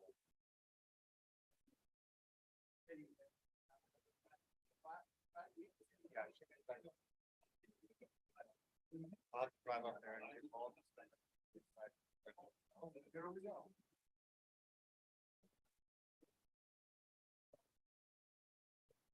I have family there, friends.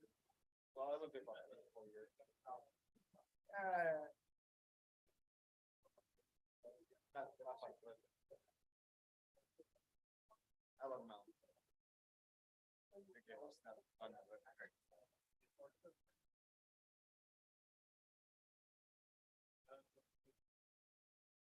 My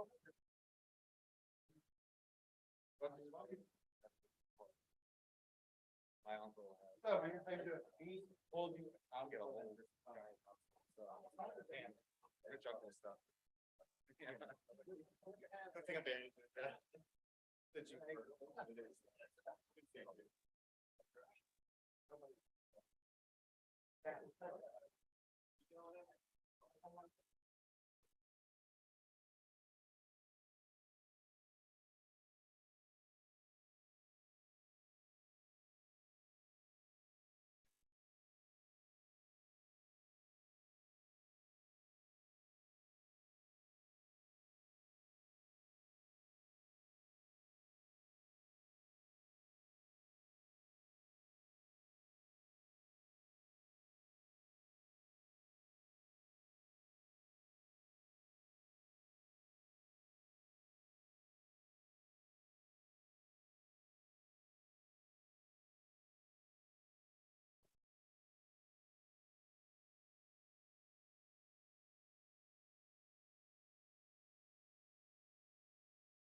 Okay, so we are back from executive session at, tell me what time it is. 9:41. I'll take a motion to adjourn. I would like to make a motion to, we adjourn. And a second. I'll second. All in favor? Good night.